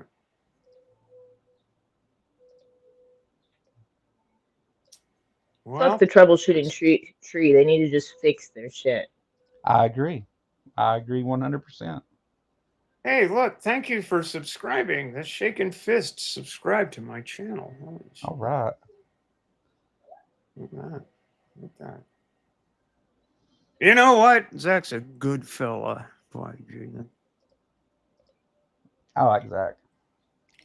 I have all kinds of fun hanging out with Zach whenever he shows up on Neil's after party stuff. By the way, I hope you all are subscribed to Neil the 604 Atheist, and it's one place I try to make a point of showing up. Aside from, of course, the transpositions, which you certainly should subscribe to, because if you don't, you're a loser. You should subscribe to the transpositions, and you should watch the living hell out of it, because we need to get ourselves up to 3,000 watch hours. So do that. But also, Check out Neil the 604 Atheist Deconversion Stories and his after parties. The after parties are always fun and funny. Last week we got a little bit serious. Kind of going on about what I was going on about here. It's like, hey, look, people vote for you if you show some spine, and they don't vote for you if you lie down, roll over, and say, hey, what do you want me to do? Yeah. Yeah, a lot of times I'll catch the after party and not watch the deconversion story. Yeah. Now, the stories are interesting. Where people come from, in entering the skeptic community, a community of people who are skeptical, who have a secular humanist skeptical world, outlook on things. It's always interesting to see where they come from and what attitudes they continue to drag with them. Yeah. Neil's pretty good about. I think that's really interesting, though, that there's a lot of atheists that have been atheists for a long time, but still have some of this theistic baggage that they drag with them, and then like especially whenever they get into any kind of coping situation, they revert back to some of their theistic thinking ways, and I think it's expected in some cases because of the nature of the indoctrination of religion, but it's odd to see in action sometimes. Like, I'll be having a perfectly normal talk with I'll be having a perfectly like coherent, logical conversation with someone where we're both making sense and getting somewhere, and then it gets to this point to where it's like they're just set in this one way that they're not going to back off of, and they're not going to listen to any reason. They don't want to see your fucking sources, like it's an odd thing to encounter, and it always, like, it's one of those things whenever you make it to that point, it throws me off so bad that I'm like, wait, what? Who am I talking to? Like, I can never forget that shit. All right. I got to say something here because the name of Pine Nuts is beginning to pop up in the side chat here. It's like, here's the thing with Pine Nuts. I don't want to engage with that asshole anymore, because it's just, I got about as far as it's just like everything's up to date in Kansas City. They've gone about as far as they can go. I've gone about as far as they can go with Pine Nuts, Doug. The dude is just in it for the lark, and he said he's just in it for the lark. And he thinks it's a really the best lark at the moment that he's got going on is the conservative atheist. It's like, okay, good on you, mate. Have fun. But I don't need to. I just don't need to deal with that shit. And he'll probably clip that and put it on his channel, which is why I don't do it anymore. It's like, if you look in my back pages, you can see the back and forth I had with that guy, and it's just dishonest. I think it's way more than just fucking Pine Nuts. I think there's a huge fucking percentage, if not maybe the majority, of atheists that are fucking goddamn basically, I don't want to say basically Christian, but like, we live in a Christian society. It entirely pervades every aspect of our fucking lives, from our fucking laws to everything. Everything. How we raise our children, how we interact with each other. This is why we have two on here, because we need to hear these rants, because they're the best. Keep going. Yeah, and this is part of why things are so out of control, why we've got a fucking issue with like gun violence right now, why we've got a huge issue with fucking violence against women of all types. Like, this is why this is a problem, is because even if you are atheist, even if you're raised by parents that are atheists, like we're still live in a Christian dominated fucking society. And Yeah. yeah, and I think a lot of these people Christians doing those things disproportionately to atheists, though. Hey, Sue, you might even say there are a lot of cultural Christians out there, like, oh, I don't know, Richard Dawkins.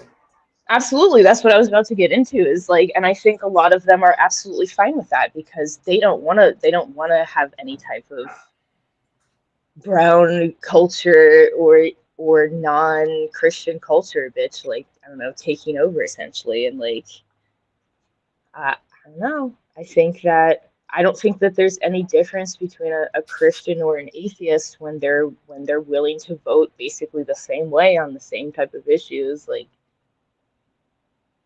I don't.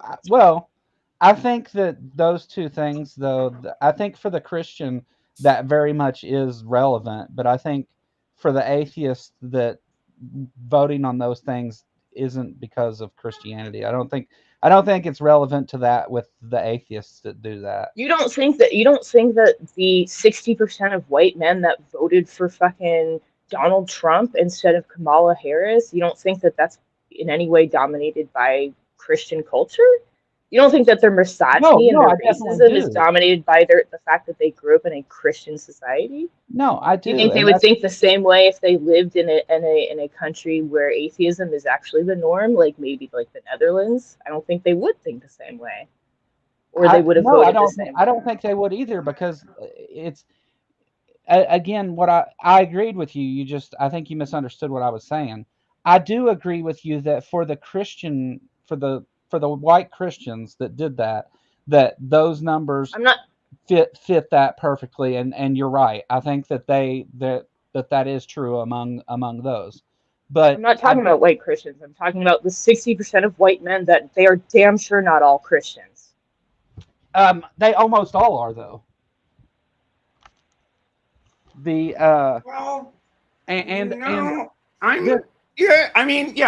certainly a huge majority. They're disproportionately. There aren't that many atheists in the country. And as far as the Netherlands is concerned, how do you explain Wim Peters? I mean, Jesus Christ, that fucking guy's might as well be marching around a fucking Nazi uniform. I think that I think that almost this argument, because and I'm going to be blunt with you, Sumami. I love you to death, and I'm not being a dick, I promise. But I think that whenever you put the information that way, it sounds like that you're saying because they're white males. I am saying that. So that makes you. I am absolutely saying that. To other people. Okay. That's whoa! Way to approach that. Are you getting fragile? Are you getting fragile? I'm explaining to you that I understand fragility, and I understand why things can come off as intimidating to certain people, because it is. Sure. No, I agree. What I'm saying is that whenever you focus the attacks on the same couple of characteristics that are not really the relevant issue, it's absolutely fucking relevant. It's beyond fucking relevant, and that's my fucking point. And if you're gonna get fragile, it's just gonna make me fucking come harder, Joe. Because apparently you need that. Because you yourself are not completely deconverted from that kind of shit either. No, I mean, I'm not going to. May I intervene? Yeah, go ahead. May I make an intervention here? I think that one of the issues is, or at least an issue is, that it's when you're trying to communicate stuff, you have to be very careful that you don't shut down communication from the get-go. Now, but the plain fact of the matter is, Tsumami is right. You have that statistic, and it's not a lie. No. I agree. I mean, it doesn't matter whether I sugarcoat it or whether I speak the way that I speak. It doesn't matter. It doesn't matter whether it comes out that way. White fragility is a thing, and it's a response for a reason. When you that exists for a reason. Like you just made my point though. Whenever you said that I haven't totally deconverted, because you made it that the Christian indoctrination is the problem, not the white male part, right? Like it's not issue, just because they are white. I think the issue is predominantly with you guys, because that is what fucking benefits you. Because at no point are women put on a pedestal like that to be dominant in the fucking Bible. So yes, I do think that white cis men are the ones that are the most influenced by the indoctrination of Christian culture. Absolutely. And I do think that's a lot of the reason why there's a fucking problem in this country right now. And that problem, yes, does fucking mostly lie with y'all. And I'm sorry that if I'm not sugarcoating it or saying it with a sweet voice, but the message is going to be the same. No. And I'm sorry if that upsets you, but you know what? That's just how it is. You're misunderstanding completely what I'm saying, I think, because I'm not. I think you're completely misunderstanding. I don't even think you're hearing what I'm saying, because I think you're so affronted by the fact that I'm bringing up white men and you happen to be one. I think, and I think that's literally the definition of white fragility. Is like that's what it is. Is you can't even listen to the conversation because it affronts you so, because it's merely even mentioning white men at all.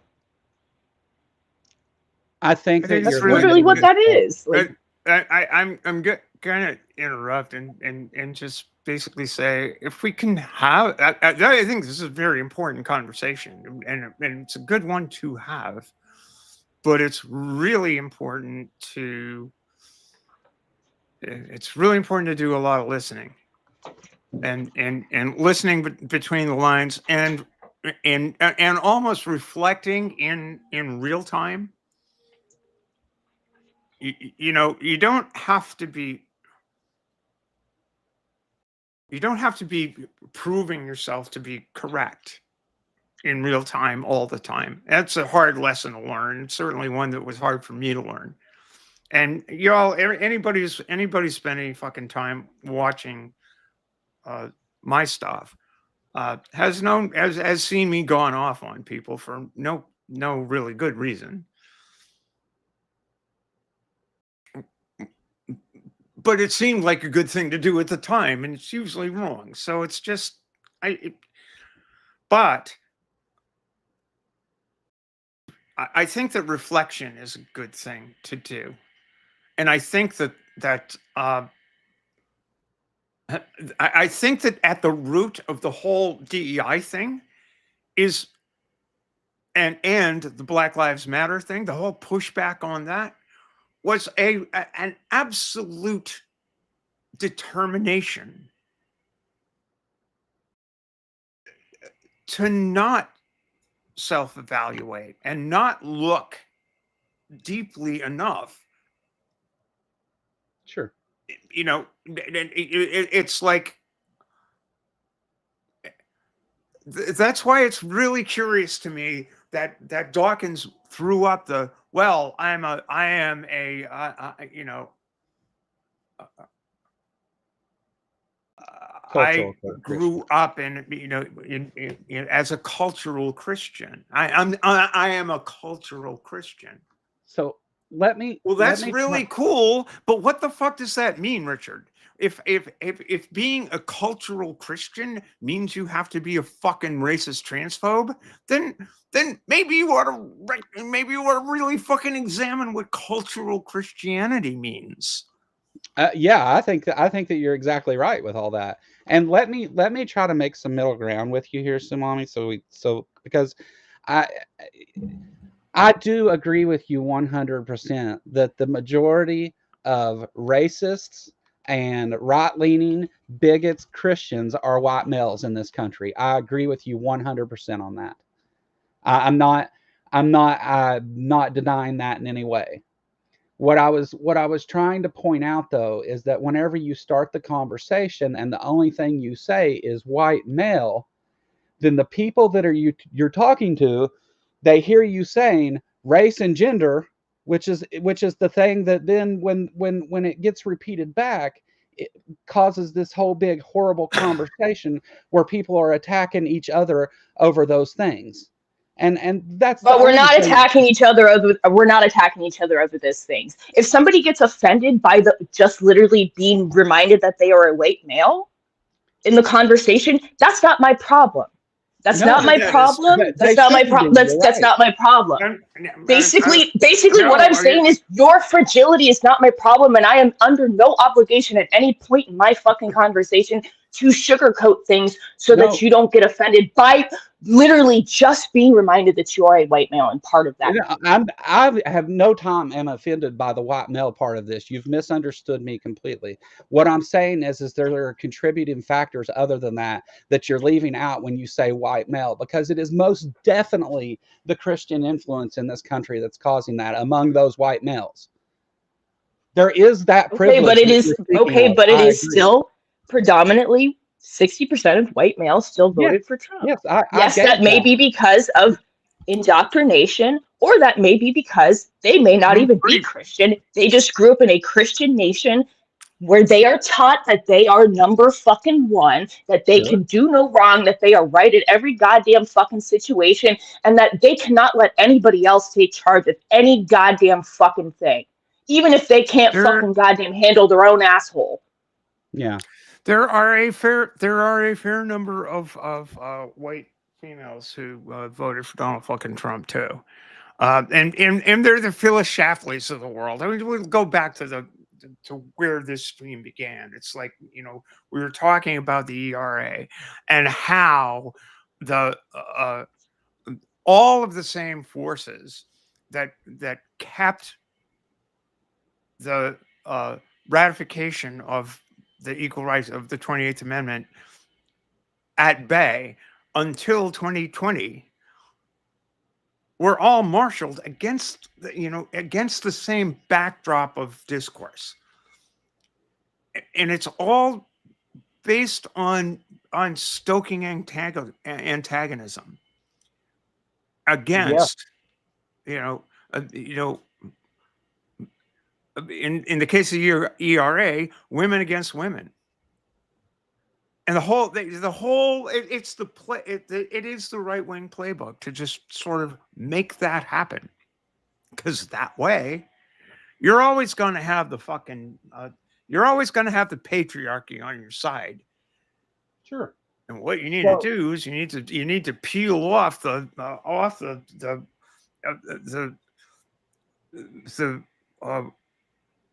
look at what Schlafly did. It's like baking apple pies and bringing them to state legislatures and saying homemakers for being barefoot and pregnant.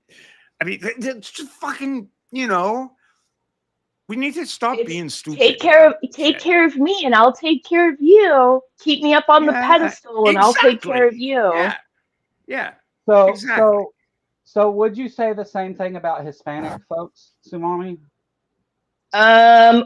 Let's get into Hispanic folks.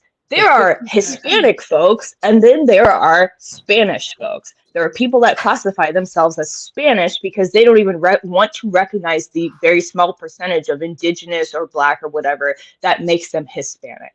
So yeah, I think there's a lot of, that's why on a questionnaire, when it asks you, are you Hispanic, non-white Hispanic, or are you white Hispanic? A lot of people, which one are they going to choose? Because they don't want to be in that non-white category. Yes, those are people that, if they don't flat out present as white, they categorize and identify as white. They live as white. They are Christians. And Spain is what started the goddamn fucking slave trades. That's basically white. No, I agree. So whenever and I'm looking at the Pew Research for those that voted and lean right or left among race. And what I see is 56% of white males lean right is the way that it's read out here. But whenever you get into the number of people with a college degree, that number drops down to 51% and 45% Democrat. It gets much closer. So I do think that all of those things that you brought up are very, very important and are part of this. But I just think I think that the conversation expands beyond that, and that it's very limiting to leave it there. Oh, it absolutely does. But I don't think that you or many white men are prepared to get into that part of the conversation because. Well, maybe Joe is. I don't think he is. The fact that we're even having this part of the conversation right now, I don't think he is. Because yes, absolutely, there are people of color. There are people of color that are absolutely want to classify themselves as white or want to vote along the lines of white supremacy, and they do. And there are absolutely people like that. But why are they like that? Because they have grown up with fucking internalized misogyny, because they have grown up within a culture so fucking pervaded by white supremacy and Christian indoctrination. So yes, the problem still falls back into your lap. Like the problem still falls back into your lap there. I grew up in all those things. So you're saying because I'm a white person that grew up in that sort of culture that I qualify as one of these pieces of shit people, right? I'm not saying you're a piece of shit person, but I'm saying if you're going to get it funded instead of like recognizing, you know what? I'm half white, Joe. Do you forget that? I find that one thing really funny with a lot of white guys that you guys seem to forget that I'm half white. I absolutely recognize the fact that I am, and I'm absolutely gonna take fucking ownership for the fact that my ancestors participated in some things that were fucking questionable, and I'm gonna fucking bring that up all the time. I'm never gonna get offended about being reminded that I'm not entirely a person of color. Like my living family participated in some of those things. I got something to say. First of all, not only is Mommy half white, she's half Mayflower white. So she's my sister from a long time ago. Actually, stepsister from a long time ago. We are actually related in a strange way. So I think please, I know you will correct me if I'm wrong, Tsumami. What you are saying is check your privilege. Sure. Check your privilege the way I have, the way you have on one side. Well, Ember, yeah, technically we're all related from a long time ago, but we can literally go back 9 generations in my case, and 12, I think, in Tsumami's, and find that link. We literally can. I'm not saying that I don't myself still fucking make mistakes and still possibly say or do things that are still along those fucking lines. Sure. And every once in a while I run into somebody that is far more fucking, I don't want to say woke because that word has just been turned to shit at this point, but basically somebody that's more woke than I am that hits me in the face and is like, no, bitch, what you just said is wrong because blah, blah, blah, blah, blah, blah, blah, blah, blah. And like, yeah, in the moment I'm going to be like, yeah, fuck you for like coming at me like that. But I'm absolutely going to stop and think, you know what, that motherfucker was right. And I'm going to stop and I'm going to change how the fuck I'm approaching these conversations or these situations or whatever. Like that's exactly what fragility is that moment where you get pissed off because you're like, well, fuck you. You're basically saying I'm a piece of shit. That's not what it is. It's saying, regardless of how the message comes, because people of color are pissed at this point. Marginalized people are over it. And in 2025, like trying to say like, when you want to say white men, I'm sorry, motherfucker, white men are the motherfucking problem. Like, and I'm not gonna fucking goddamn like sugarcoat shit. Damn sure not when we're about to have a fucking goddamn fascist come into fucking office because y'all are the motherfuckers that want to put him back in. There it is. And I'm sorry, it may not have been you yourself, but damn sure that it's motherfuckers that you work with, live with, fucking speak with, eat with, break bread with, that you share genetics with, that you all damn sure you might have these conversations with us, but I know damn sure that y'all don't have the balls to have these conversations with the same motherfuckers that look like you in your fucking jobs, in your fucking lives. I know y'all. I fuck y'all. I fuck white men. Like, I know y'all. This is how y'all are. Y'all don't have the motherfucking balls to stand up to your fucking family members and say shit. Y'all do not have the balls to do that, because if you did, we would not be in the situation that we are in now, where you guys let this cunt back into office. So I agree that all those people are a thing, but all those things that you just said that you tried to apply and said that, like, you don't talk to people, this and that, I have done exactly those things. Like, I have told my own, I don't even speak to most of my family because of these things. Have. And you definitely have. I just want, you know, if there's one, I'm trying to be somewhat of a neutral arbiter here and say what you're hearing is an awful lot of hurt, and there's an awful lot of hurt out there. And one of the most important things you can do, or anybody can do, is just take it in. You know, I'm not hurt. I'm angry. Yeah, I'm angry. I'm angry because I do benefit from enough white privilege that I'm not getting hurt as much. What I'm saying is the anger needs to be acknowledged, and when the moment comes and the anger spills over, a lot of the times, you know, it's really fucking hard to just ask people to hear it and feel it. And appreciate it. And I know, Joe, I know you do. Well, we've had this. Yeah, we've been down this road. Listen, everybody gets bitched out by me at once. I still love you, Joe. It's just fucking. Oh no! Everybody gets bitched out by fucking Tsunami at one point or another. I have. Oh my God! If I didn't love you, Stu, I wouldn't have this conversation with you. I wouldn't try to have this conversation with somebody who already thinks that we have to fight. Like, I get it, and I understand that it's something to be emotionally upset about it. I get that way too. I've kicked people straight off my stream for this shit, right? Like, I've missed stuff and made mistakes and had to learn my lessons and all those things, and I will continue to try and do better. I think that with the majority of the country being this group of people that does have these racist tendencies and that are definitely embedded from going back to the beginning. I mean, those things are definitely there. And I think, though, that then whenever you have a political party that plays to that majority of people, it makes those people more powerful and grow more, rather than making us more equal and all of those things. And so I think that everything you said was correct about all of that. I really do. I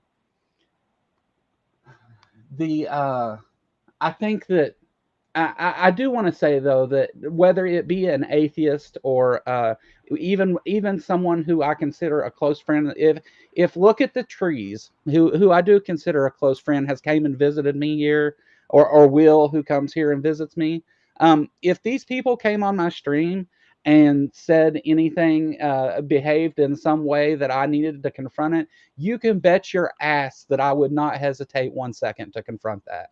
There wouldn't be a thinking about it or anything else, because I make it very clear with those people that know me.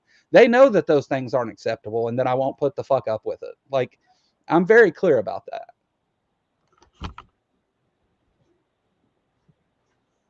Yeah, Ember, you're still on the screen here. I don't know if you want to jump into this at all. Please do. Ember's so polite. Because you just put. Oh, I know. I didn't want to interrupt. You just put something in the side chat that I think is really important, and this is really powerful symbolically. Check the subtitle of the stream, because I responded to that. The subtitle of the stream is Ruminations and Semiotics, and this is what we're dealing with. It's like we all work in symbols, right? You know, that's our minds work in symbols, and. So when you start talking about being a cultural Christian, That's a symbol. That's a flag. That's, you know, it's the white flag with the blue field and a cross in the It's middle a of it, I guess. fucking white flag. That's, I mean, that as a symbol itself. First of all, it's white as fuck, which is sort of a red flag. But the second Right. is what white flag means in a battle type setting. It's so there's so much tied up in that bullshit. Right. So, you know, and anyway, please jump in, because I'm I've screamed a lot, and in my time, and I want everybody in this room right now. We've thought about this. Stephanie actually recommended a book to me that I went and read about this very issue, and so that I could learn more about this and understand the position that you're coming from. I really do try to understand the perspective of others. Go out of my way to do it. And I may never be able to do that, especially being a white dude living in Kentucky. All right, like my situation here is inescapable. I will be here until I die. The fact of the matter is that I'm surrounded by people that are fucking racist pieces of shit and drive around with Trump flags and all this other stuff. Whenever, the whole Republican thing has been to promote, violence and bigotry in any way that they can. I mean, so am I, dude. So am I. Motherfuckers be fucking driving through my goddamn parking lot, fucking with the fucking Trump flags and shit. Oh. The Nazis be passing out fucking goddamn flyers in fucking neighborhoods. They did that here not too long ago. My point in this whole in the whole conversation, a whole bunch of stuff, almost on every stream, that's one that addresses the serious aspects of things and not jokey, has been to say this. It's like, we've got to understand that we're getting beaten because we don't understand well enough the power of symbols. We're getting rapid. We use the framing that the opposite, that the people we oppose provide for us, rather than flipping the fucking game. We need to be smarter than this. I mean, maybe Biden thought today in saying that I think that the 28th Amendment has passed, but too late, man. You needed to do that when the moment was appropriate. I can shed some light on the timing. Yeah. Huh? I can shed some light on the timing. The reason why it's now, and this came up earlier, Nick over at In Time did a breaking news on it, did an analysis, and I had to do the rapid fire reporter research thing to fill in some blanks. TLDR is last fall, the American Bar Association brought the subject back up when they reaffirmed that they hold as a group declaration that number one, that no matter the time limit, there are the requisite number of states, and number two, that states cannot rescind their passing of the amendment. And that was last fall. And so rumblings started. People started saying, hey, all the lawyers support this. I get all of that. I know. But then the election happened. And following that, people were like, what are we going to do? What are we going to do? Just a few days ago, the New York Bar Association contacted Biden and said, you need to do this. You need to take this action, and you need to do it now. That's why right now. Yes, he could have done it any time during his term. Yes, I understand that. I understand that. But the problem I have was they could have done that in 2021. That's they the could have. problem I have. But nobody poked him with a stick and said, you need to do this. Well, here's the thing, Ember. I fucking thought this is the perfect time to do exactly that. Wouldn't it be cool to do that? But who am I? I'm a fucking sailmaker. I mean, I would expect that people way smarter than me would have said, hey, look, Virginia just ratified the 28th. Let's do it. Let's go. But they're too fucking chicken shit to do anything when it's time to do it.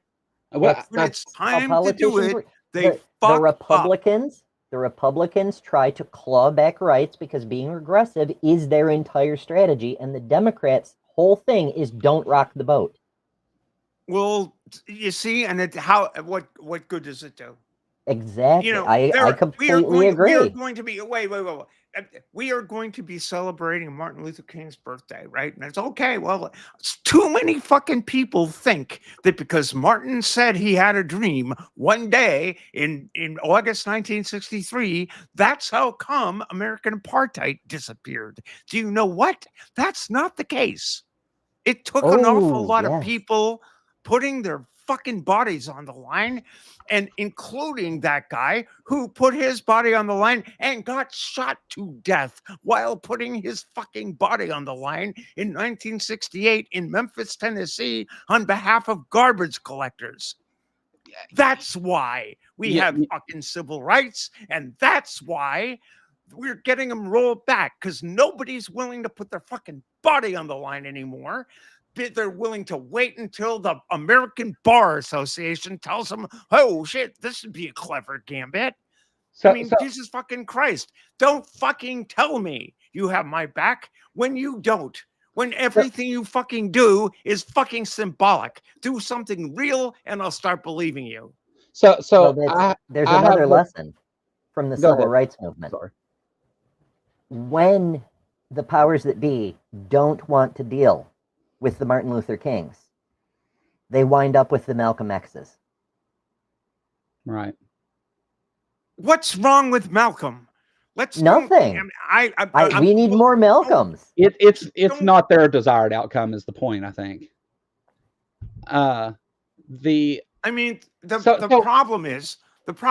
problem is way broader than that. If you don't want to deal with King, who's a radical, you don't want to deal with Malcolm, who's a radical, you're gonna wind up dealing with Cinque, who is a fucking lunatic.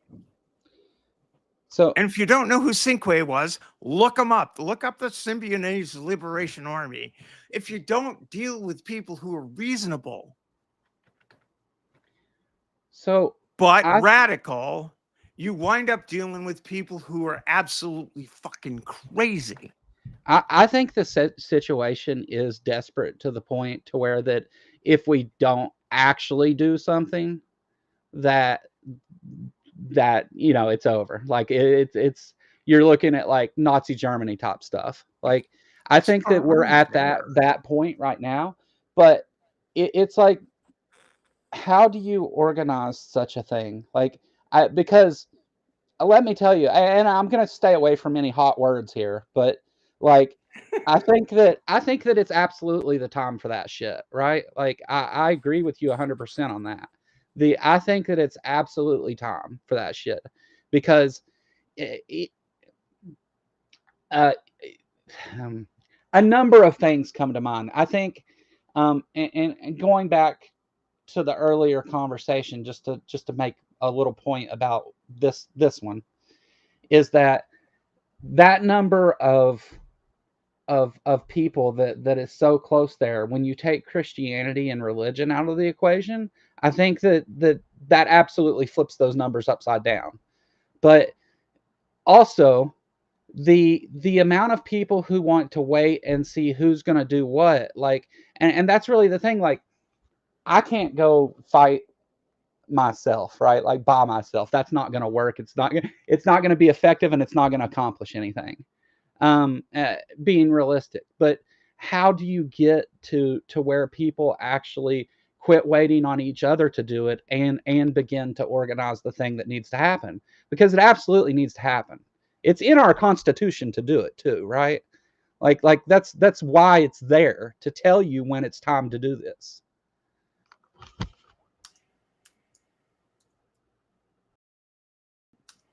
Yeah, you're right. I think you're right. I mean, I think that's it. But as you say, it's really, really hard. It's hard. I don't see. I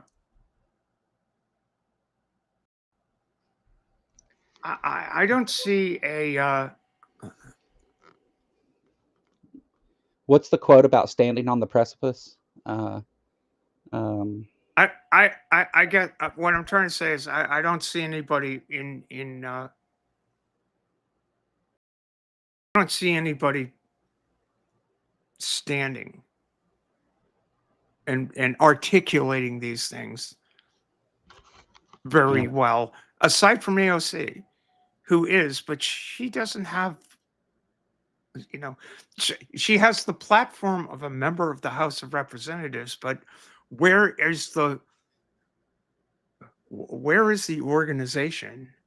All right. Where are the positions? I mean, it seems to me that the Democratic Party has entirely collapsed. Yeah, it's useless. Our government is completely non-functional at this moment. And the things that we are calling our government right now is not our government.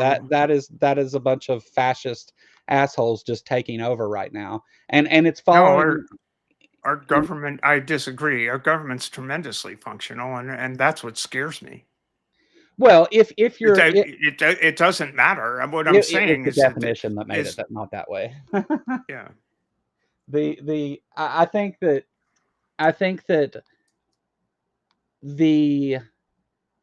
now we're in the position to where the part of our government that wants to impose all of these things and take people's rights away, especially those of the marginalized groups. I think that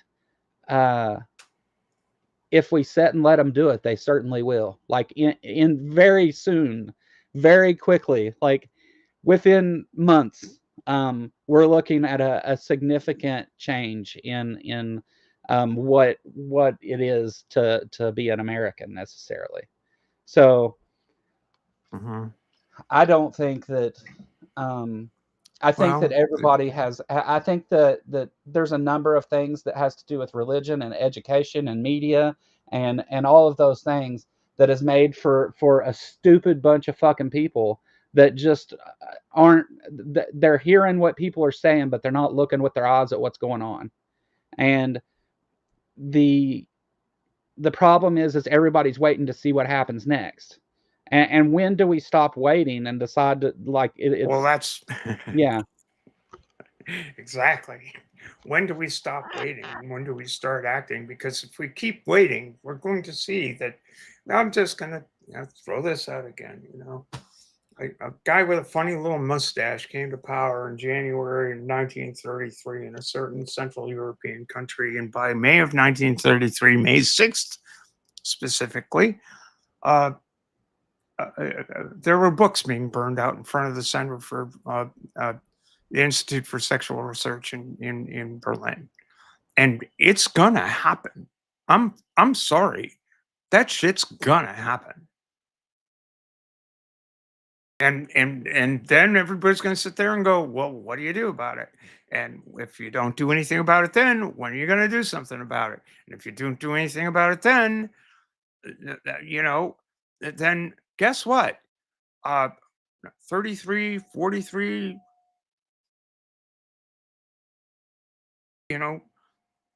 26 years down the road, it's 23 years down the road, you're going to be sitting there in a court saying, well, I was just following orders. Maybe, if we're lucky, if we get out of this. I don't know. We got into this. I don't know how we get out of it, because we have elected a fascist government.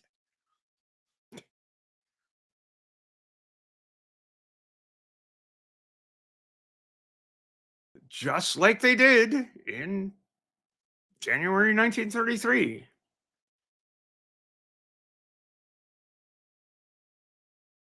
You know, that's just my perspective, and you know, you might say I'm an alarmist, but I don't think I'm too far off the mark. I'll be pleasantly surprised if I am. But God damn it, it's just not good.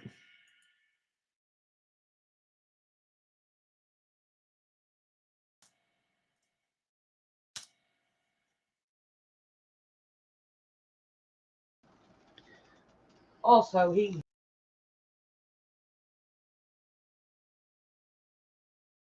Well, sorry. Yeah. Sorry. I had somebody entered my layer here. I had to. I see. Had to be sociable with people outside of YouTube for a minute.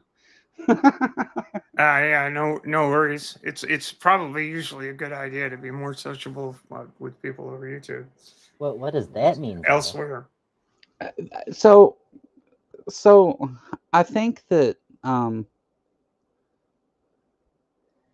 there's this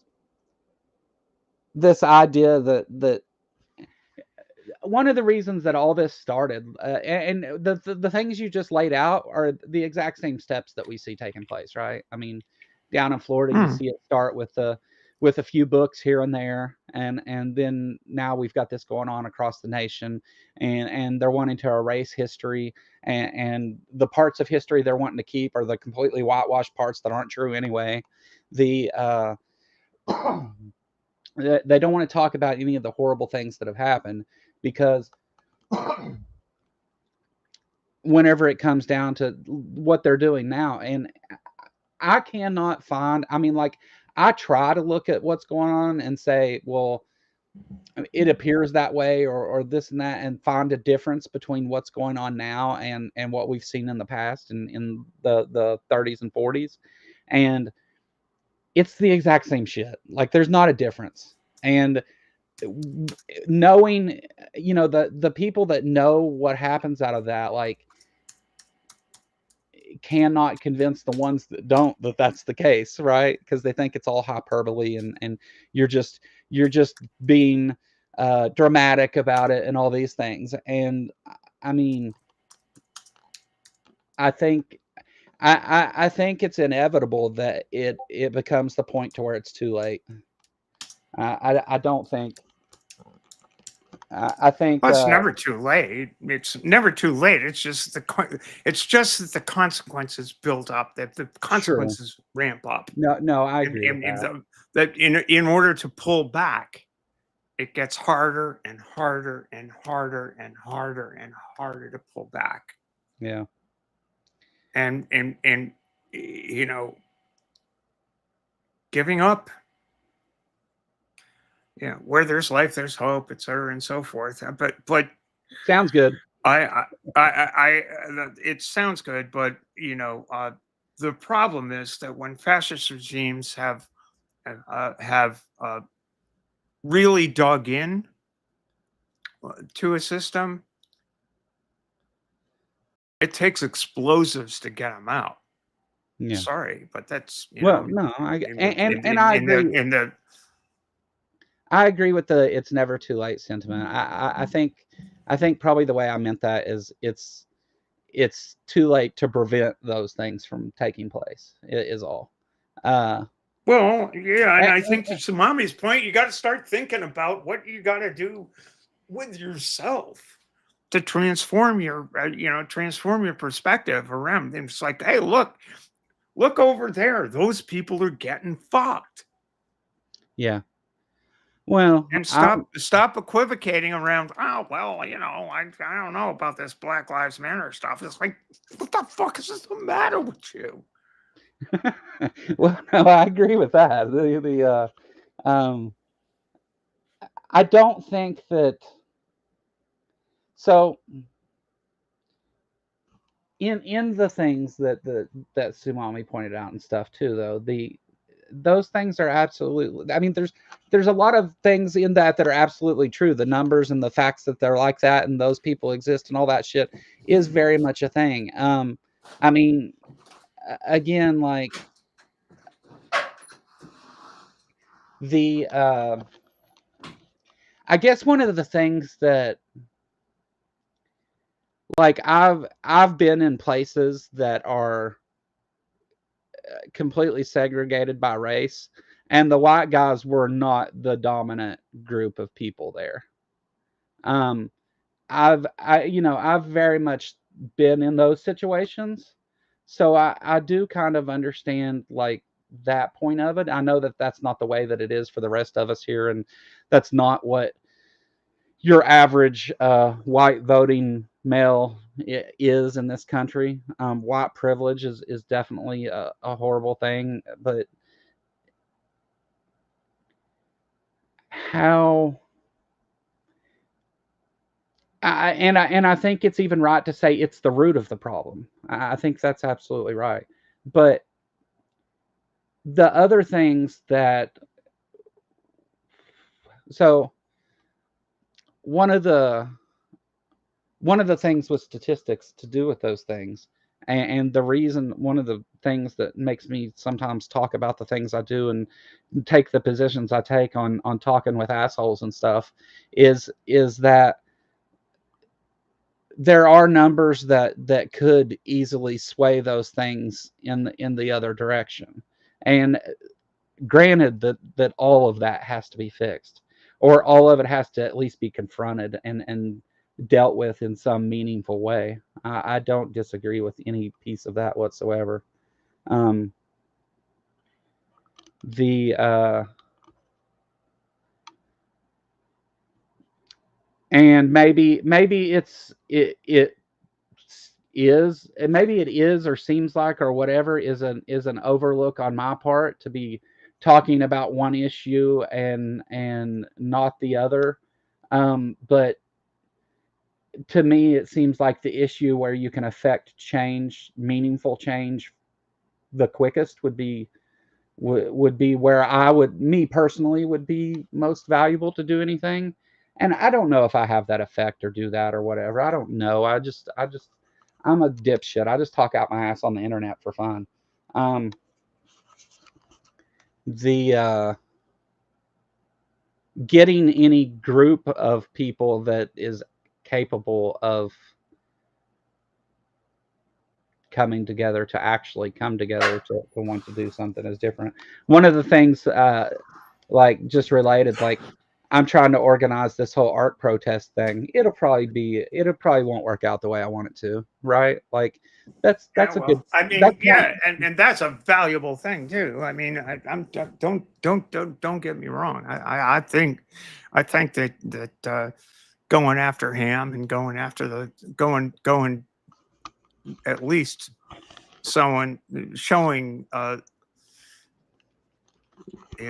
least showing that there are people that think that Ken Ham is full of shit, and his whole fucking program is full, and the whole program as a whole is full of shit. But keep the whole program in mind, and I think you do. I do think you do. And I think it's a valuable contribution. I think it's a really valuable contribution. It's not, I mean, it does nothing in the scheme of the problems that we have right now. And who knows, by the time July gets here, who knows what the fuck's going to happen, right? But, like, well, in the scheme of life comes at you fast, Joel. Right, yeah. In the scheme of the problems we have, I understand that that's not really affecting real change. But also, the whole reason that I have this problem with, I mean, there's the Kentucky taxpayer situation. I'm from Kentucky and all that, and, like, I don't live there in that area, so I haven't paid taxes towards that. I get that, but the problem is the indoctrination of children. That's what I take issue with when it comes to these. That's why I want to do these things, because I think that's where effective change starts.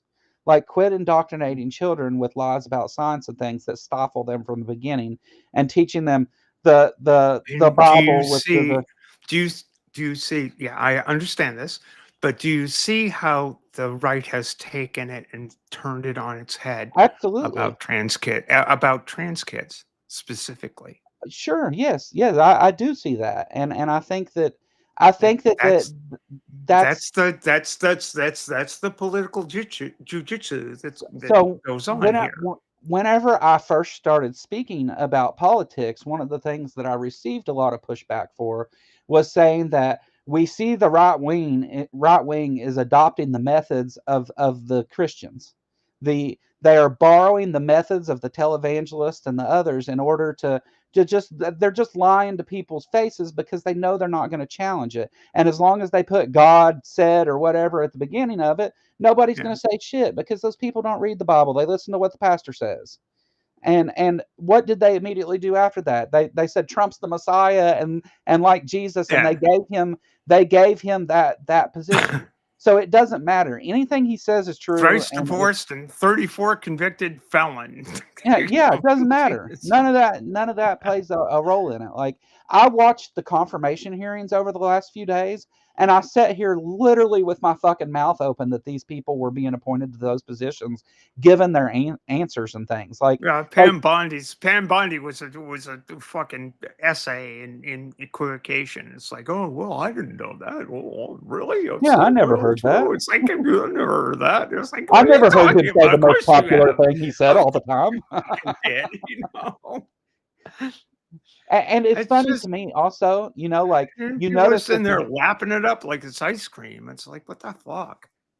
you can't tell me for a second either that the Pam Bondis, the Marco Rubio, Judge Eileen Cannon, and Kristi Noem, these people haven't.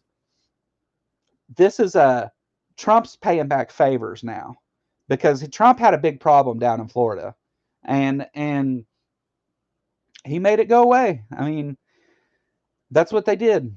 But aside from all that, like, all right, I think that. Okay, so while I do think that there is that area that maybe I can actually do something to affect real change, I'm terrified. Son of a bitch. Hold on a minute. Okay. So on a lighter note, everybody should go watch Dr. Ben's Twitch channel this evening for trivia. I'll be over there hopefully playing some trivia games, and you can play from the audience and stuff, and it's none of this shit is going to get discussed. We're all just going to sit there and laugh on account of the fact that, you know, every now and again we need to sit there and laugh. But yeah, let me find that PC. There we go. Ember's got it. Hey, Titan Uranus. I said good time, good timing. you missed a howler here, dear.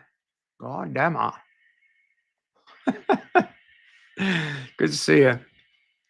Again, I want to thank everybody who's pitched in to help me out with February's rent. Maybe I can keep doing this for a bit. I gotta find a fucking job. God damn it. It's it's cold and nobody's going in the water here in Maine. In case you all didn't know, last fall, my the landlord for my sale loft decided that it was more productive use of the space, and AKA more money, to rent space out to a fitness studio as opposed to a sale loft. So I've been in a totally, I don't know what's the right word. Flux is one way to put it, but it's been difficult. So, I'm relying on Social Security and stuff I can pick up here and there, and it's been hard, very, very hard. So I'm trying to keep a roof over my head, and the link at the top is my Ko-fi. Trying to raise money for rent and food and shit, because Social Security hasn't kept up with inflation, nor has minimum wage, nor has a whole bunch of stuff. It's like all of these things are connected, sometimes at a really, really small and personal level, and sometimes at a really large societal level. And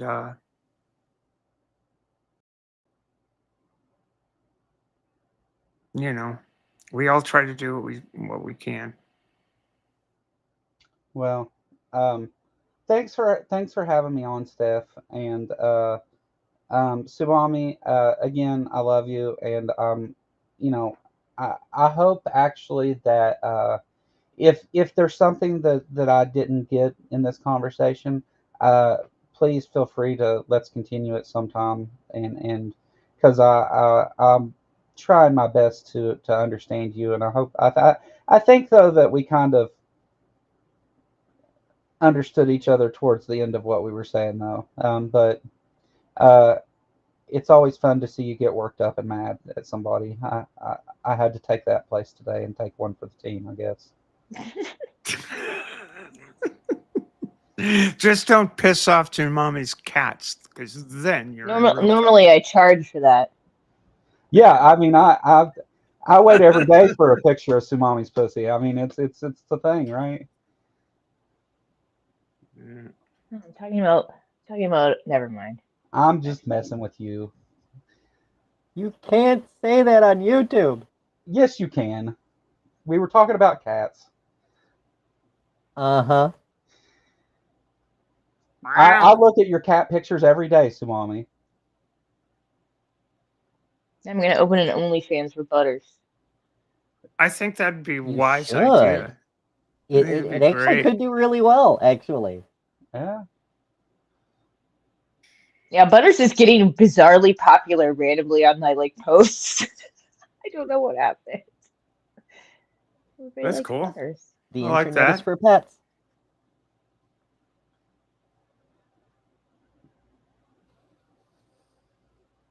Oh yeah. Anyway, yeah, definitely. I'm probably gonna hit the old end stream button here, even though Titan Uranus just showed up.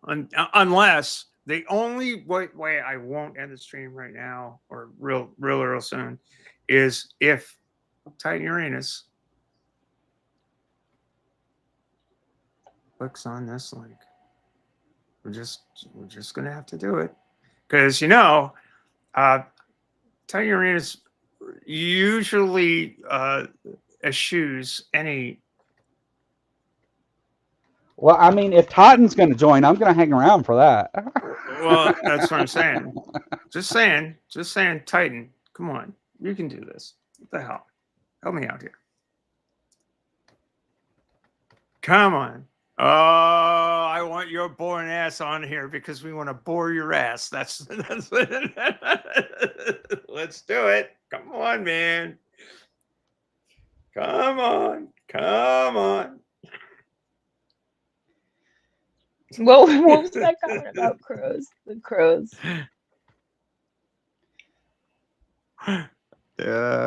Whatever. But yeah, okay. So what's everybody got going on? Not tonight, LOL. Yeah, right. Okay. Someday. Hurry up and wait. Somewhere in my back pages, you can actually see. You can't see Titan Uranus, but you can hear Titan Uranus on Back on pages. I thought back pages was the place where you find hookers. Yeah, that's what I thought too. Isn't that what back pages is? I thought back page is where you found swingers.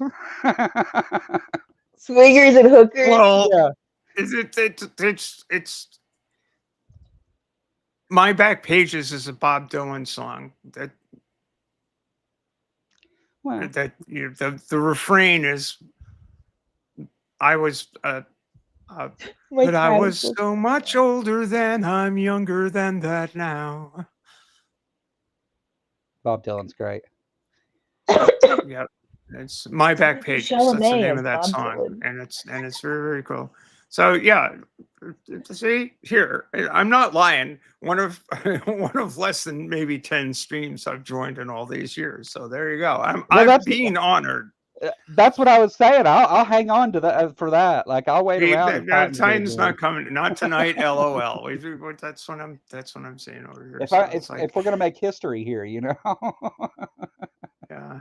So again, you'll have to look back in my catalog.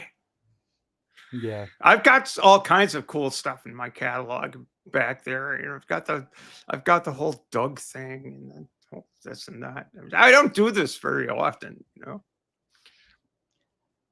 Well, I think that and Sumami too in this. The three of you are some of the most interesting people that I talk to and get to interact with on all different types of things.